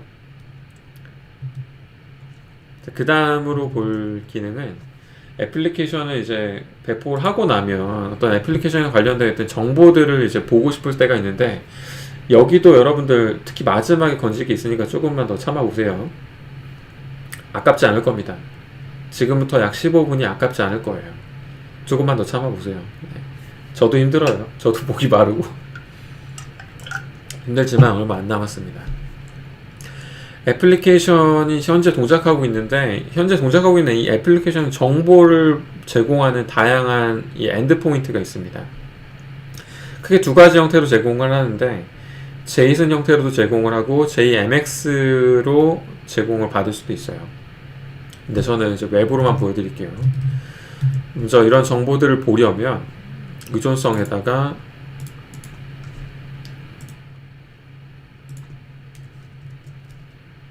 라이브 방송 재밌나요? 저는 조금 힘들어요. 라이브 방송이 조금 저도 재밌긴 한데 힘들어요. 이게 알게 모르게 좀 준비도 많이 해야 되고, 모르겠어요. 다른 분들은 어떻게 하는지 잘 모르겠어요. 근데 저는 힘든데 재밌어요. 사실 내일 아침에 또 해야 되는데, 그것도 준비를 좀 해야 되는데, 자, 액추에이터를 넣어놓고 그냥 이렇게만 하면은 사실 몇 개가 안 보여요. 엔드포인트가 몇 개 안 보이고, 취할 수 있는 정보가 그렇게 많지는 않습니다. 이유는 이제 어떤 보안적인 이슈이기 때문에 그러겠죠. 보이는 게 뭐, 일단 이걸 보면은 여러분들 헤이티오스라는 걸 떠올리셔야 되고, 저만 힘들면 되니까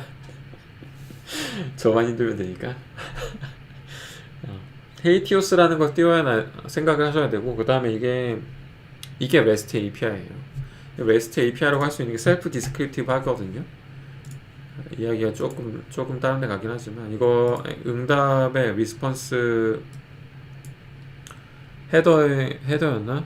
리스폰스 헤더 보면은 컨텐츠 타입도 정의가 따로 돼 있어요. 이렇게 스프링 부트 액추에이터 응답이다라고 정의가 돼 있고, 아마 이거에 보면은 뭐 어떤 응답이 어떤 의미이다라고까지 정의가 되어 있긴 하겠죠? 이게 바로 REST API, 진정한 REST API. 그래서 그게 중요한 게 아니라 뭐 이런 여러 가지 엔드포인트가 있는데 지금 사실 이렇게만은 별로 이렇게 유용한 정보들을 파악하기는 쉽지 않고 여기다가 매니지먼트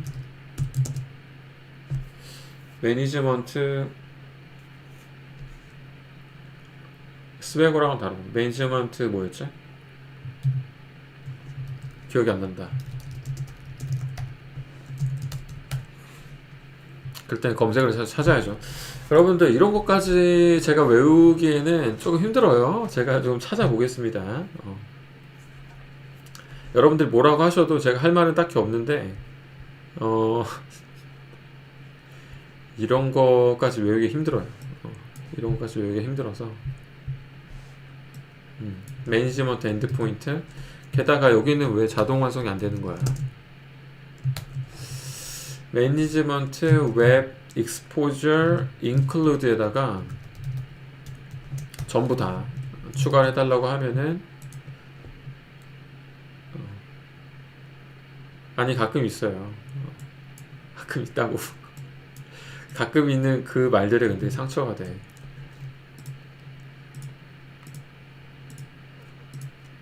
자 보면 이제 모든 엔드포인트를 다 확인할 수가 있습니다.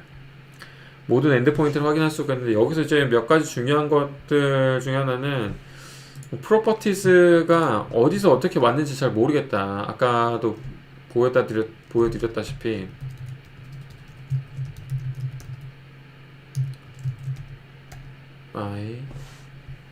메시지 같은 경우가 있는데 도대체 이게 어디서 온 거냐면 클래스 패스 리소스 그러니까 config 디렉토리 안에 들어있던 애플리케이션 더 프로퍼티즈에서 온 거다 라는 거를 볼 수가 있어요.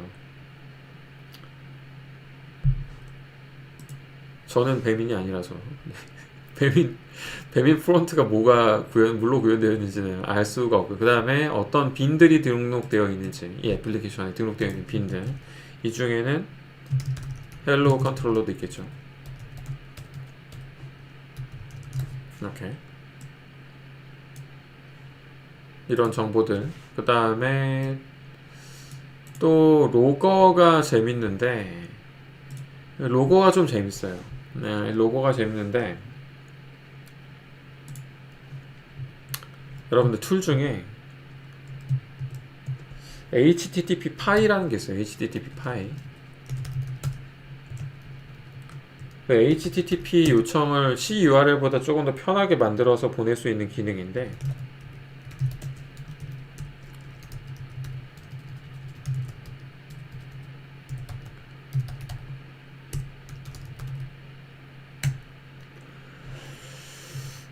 로거스에 뭐지? 스프링 프레임 만약에 스프링 프레임워크 웹에 달려있는 로거 정보를 보고 싶다 그럼 이렇게 볼 수가 있어요. 스프링 프레임워크 웹이 어떤 로그 타입으로 되어 있는지 지금 기본적으로 info거든요. info 레벨이에요. info 레벨이기 때문에 내가 요청을 보내도 딱히 로그가 찍히는 게 없어요. info 레벨이기 때문에. 그런데 이 액추에이터를 통해서 우리가 이거를 바꿀 수가 있답니다. 로거에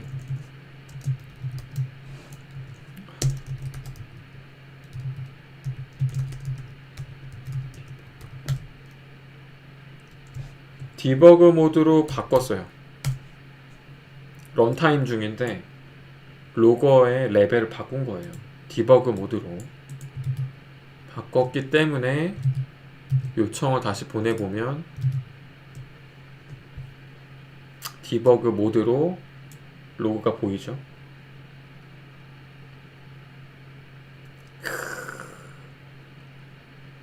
좋죠? 좋죠? 지금 몇 분 계십니까? 응? 지금 몇 분 계십니까?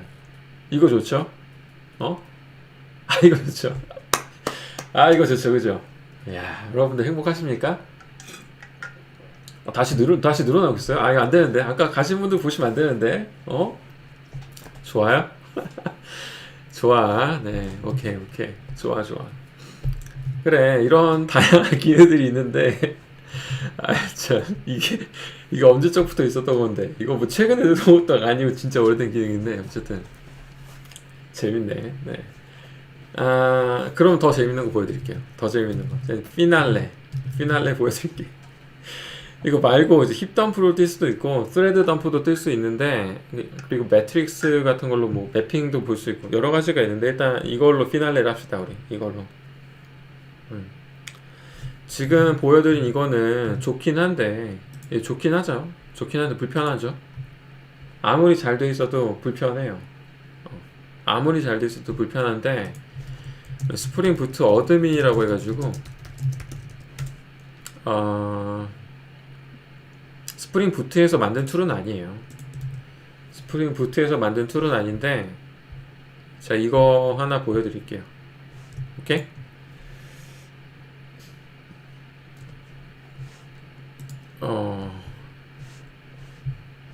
이거 어떻게 쓰냐면, 일단 구조는 이렇게 생겼어요. 어드민 서버가 따로 있어야 되고, 그 다음에 애플리케이션에서 내보내는 액추에이터 정보를 어드민 서버로 보내서 어드민 서버에서 우리 모니터링 할 수 있는 기능을 만들 수가 있습니다. 그래서 우리가 어드민 서버를 하나 만들어서 띄워야 돼요. 어드민 서버를 하나 만들어 보겠습니다.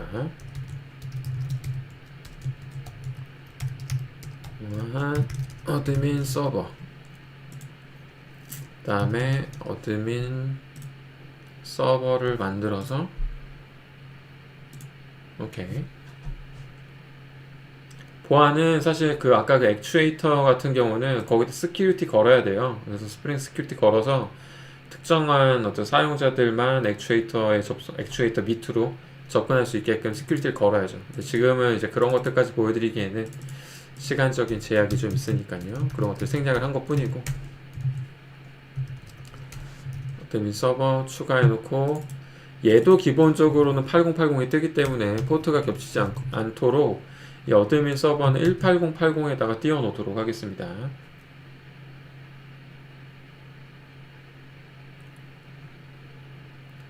얘는 뭐 바꿀 일이 없어요. 그러니까 그냥 접어 놓고 잘 떠 있는지만 확인해 보겠습니다.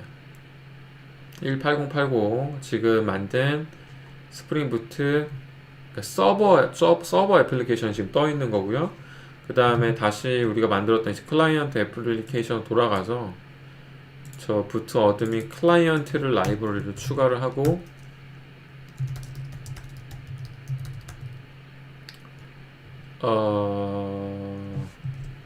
괜히 접었어. 접지 말 걸 그랬어. 자, 다시 열면 되지. 열고 여기서 몇 가지 복사할 게 있어가지고, 일단은 이것만 하면 안 돼요. 클라이언트가 있어야 되는데 클라이언트가 아마 없을걸요. 버전까지 줘야 되는데, 왜 아까 그럼 여기에는 버전이 명시가 안 되어 있느냐, 얘는 디펜던시 매니지먼트라는 블럭을 이렇게 가지고 있거든요. 그래서 정의를 해주고, 그 다음에 부트 어드민 서버 버전을 몰라요. 그래서 그럼 얘는 또 왜, 얘는 이건 어디서 가져온 거냐 라고 궁금하시겠지만 여기 바로 위에 정의가 되어 있습니다. 그래서 갖다가 놓고 어드민 서버랑 같은 클라이언트 버전 써서 쓰는 스타터 클라이언트가 들어오도록 설정을 한 거고요. 봅시다. 그러면은 됐고, 여기다가 어떻게 설정을 해야 되더라. 여기다가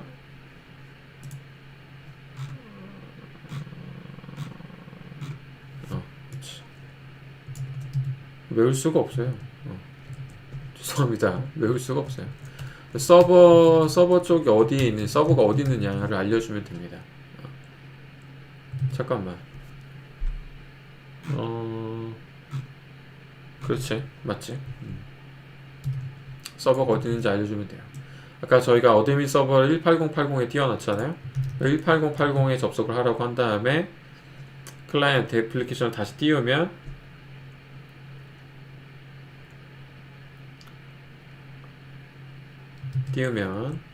우리가 아까 만들어 놨던 어드민 서버에 자동으로 이렇게 인식이 돼요. 이쪽으로 인식이 돼요.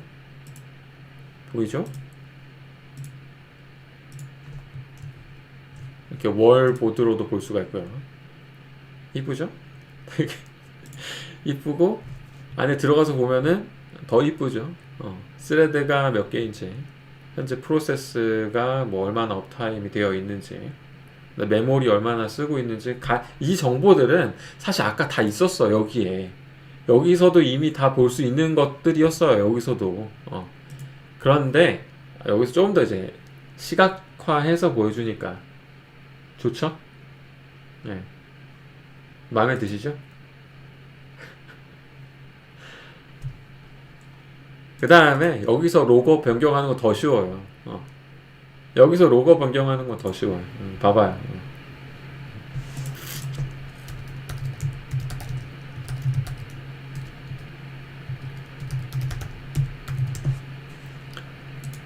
더 쉬워. 더 쉬워.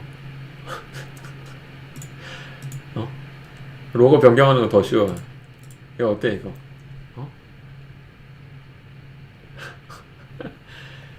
좋죠. 네. 스레드 덤프도 보이고 힙 덤프도 다운 바로 받을 수 있고, 사실 여기서도 가능했던 건데 이거 여기 있는데 저 액추에이터에 있는 정보들이에요. 매핑도 다 있는 거예요. 여기 있잖아요. 매핑. 이 정보를 이렇게 보여준 거예요. 좋죠? 조초를 너무 많이 했어. 그만해야지. 자, 여기까지 해서 스프링 부트, 우아한 스프링 부트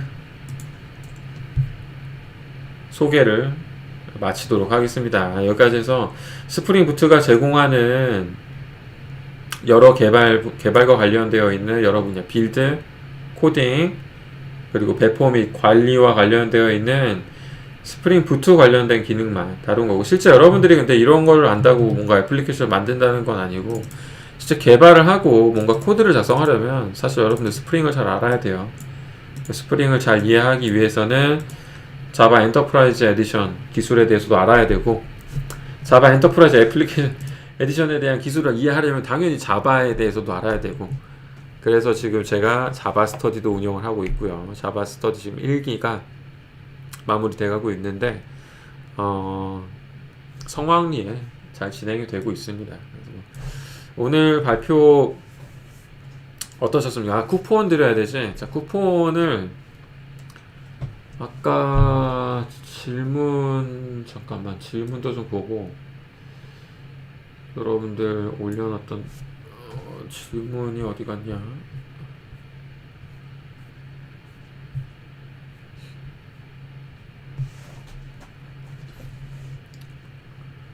시간 잘 갔나요? 네. 잠깐 봅시다. 어떤 분들 쿠폰 들어요? 잠깐 볼게요. 나갔으면 어떡하지? 이미 나갔으면 어떡하지? 잠깐, 지나간 질문 댓글도 다 볼 수가 없구나. 이거 스크롤을 해도 못 보네. 이거 어떡하지? 5개 어떡하지? 뽑기? 힙덤프랑 메모리 덤프 쓰면 안 밀릴까요? 맞아요.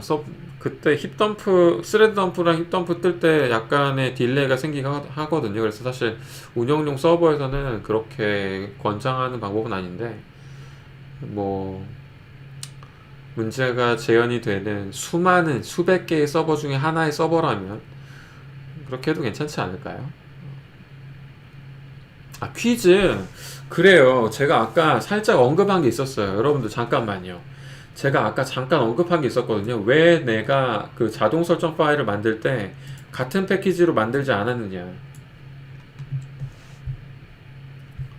자동 설정 어디 갔지? 우한 어드민 서버 말고. 자, 여기가 왜 화이트십이 아니냐. 잠깐만, 이거 700명이라고 그러는 거 정답을 아는 사람이 너무 많잖아. 잠깐만. 잠깐만, 정답 아는 사람, 잠깐 지나가면 안 돼. 제발 채팅을 멈춰. 컴포넌트 스캔 말한 사람들 누구야? 안시원님 드리겠습니다. 그 다음에 백성호님 스캔을 피하려고 드리겠습니다. 일단 그 두 분 드릴게요. 아 진짜? 메이저 탐님도 빨랐어요? 메이저 탐님 어딨어? 메이저 탐님도 많았나? 그러네. 강승현님 바로 위에 메이저 탐님. 근데 여러분들 약간 그거잖아. 컴포넌트 스캔이 되면 그래서 어떻게 되는 건데? 컴포넌트 스캔이 되면 그래서 어떻게 되는 건데요? 그러니까 만약에 이게 지금 그래서 컴포넌트 스캔 대상이 돼. 미닷 화이트쉽이어가지고 컴포넌트 스캔이 대상이 돼요. 그럼 이제 어떻게 되는 건데요? 그럼 쿠폰 2개 남았죠? 되면. 그래서 빈으로 등록이 돼서 어떻게 되냐고. 그래서 빈등록이 돼. 그래서 어떻게 되냐고. 아니, 빈으로 등록이 돼. 그래서 어떻게 되냐고. 하하러라님 드리겠습니다. 하하러라님.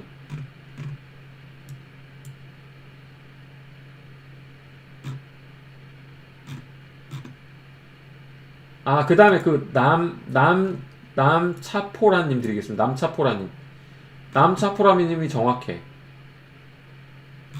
이게 제가 애플리케이션이 잠깐 설명드릴게요. 잠깐만 이거를 이렇게 해놓고 사실 실행해도 실패하긴 하는데 이거는 이걸 보면서 설명을 해야 돼. 자, 애플리케이션 설정한 빈이 돼버리는 거예요. 지금 미단 화이트쉽으로 패키징한 동일해져요. 그러면 어떻게 되냐면은 원래는 이 파란색에서 등록되던 빈이 초록색에서도 등록이 되고 그 다음에 또 파란색에서 또 등록하게 되는 거야. 무슨 말인지 알겠어요, 여러분들? 지금 남아있는 500명 이해하십니까? 미단 화이트쉽으로 바꿔버리면은 일단은 기본적으로 컴포넌트 스캐닝이 돼버려요. 왜? 여기에 있는 스프링부트 애플리케이션 때문에. 미단 화이트쉽이잖아, 얘가. 미단 화이트쉽 이하에 있는 모든 빈이 다 등록되거든? 그 과정은 지금 초록색 박스예요. 그러니까 지금 얘도 초록색 박스에서 빈으로 등록이 돼버려요. 그 다음에 또 파란색에서 또 등록을 하려고 해. 그래서 이거 할 때 충돌이에요. 기존에 이미 빈이 있다. 그래서 충돌이 난다고. 이래서 여기서 2번 등록돼서 실제로 이거 보여드릴게요. 미단 화이트쉽으로 바꿨죠? 그 다음에 인스톨을 해요. 아까는 잘 돌아갔던 코드잖아요, 그죠? 근데 단지 패키지 이름만 이걸로 바꿨고 그 다음에 이제 얘를 다시 실행을 해볼게요. 근데 안 떠야 돼. 제발 뜨지 않기를. 그렇지. 이렇게 안 떠야 돼. 이렇게 안 떠야 된다고. 이게 오버라이딩을 해버리거든요. 왜냐면 아까 한 장이 남았다고요? 쿠폰이 한 장 남았나요? 저는 이제 다 쓴 줄 알고 설명 좀 많이 했는데 이 초록색 박스에서 이미 한번 등록이 됐고 그 다음에 블루 박스에서 아까 그 자동 설정 때문에 그러니까 컴포넌트 스캔으로 이 레스트 컨트롤러가 한번 빈으로 등록이 됐고 그 다음에 스프링 팩토리즈에서 자동 설정으로 또 제공하는 것 때문에 두 번째 또 등록되는 것 때문에 완료예요, 완료. 그래서 그렇게 충돌이 납니다. 그걸 피하려고 제가 아까 이름을 잠깐 바꿨던 거예요. 그걸 그 순간에 혹시 깨달으신 분이 있었다면 대박. 그거는 사실 이걸 안 들으셔도 되는 분. 근데 오늘 여러분들 재미있으셨기를 바랍니다.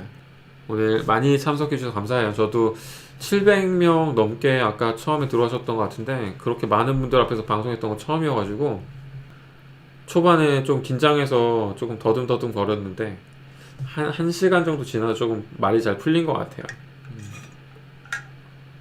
아무튼 재밌게 봐주셔서 감사합니다, 여러분. 네, 감사합니다. 저도 여러분들 응원하겠습니다. 모두 잘될 개발자 인생에서 잘 풀리시길 바랍니다.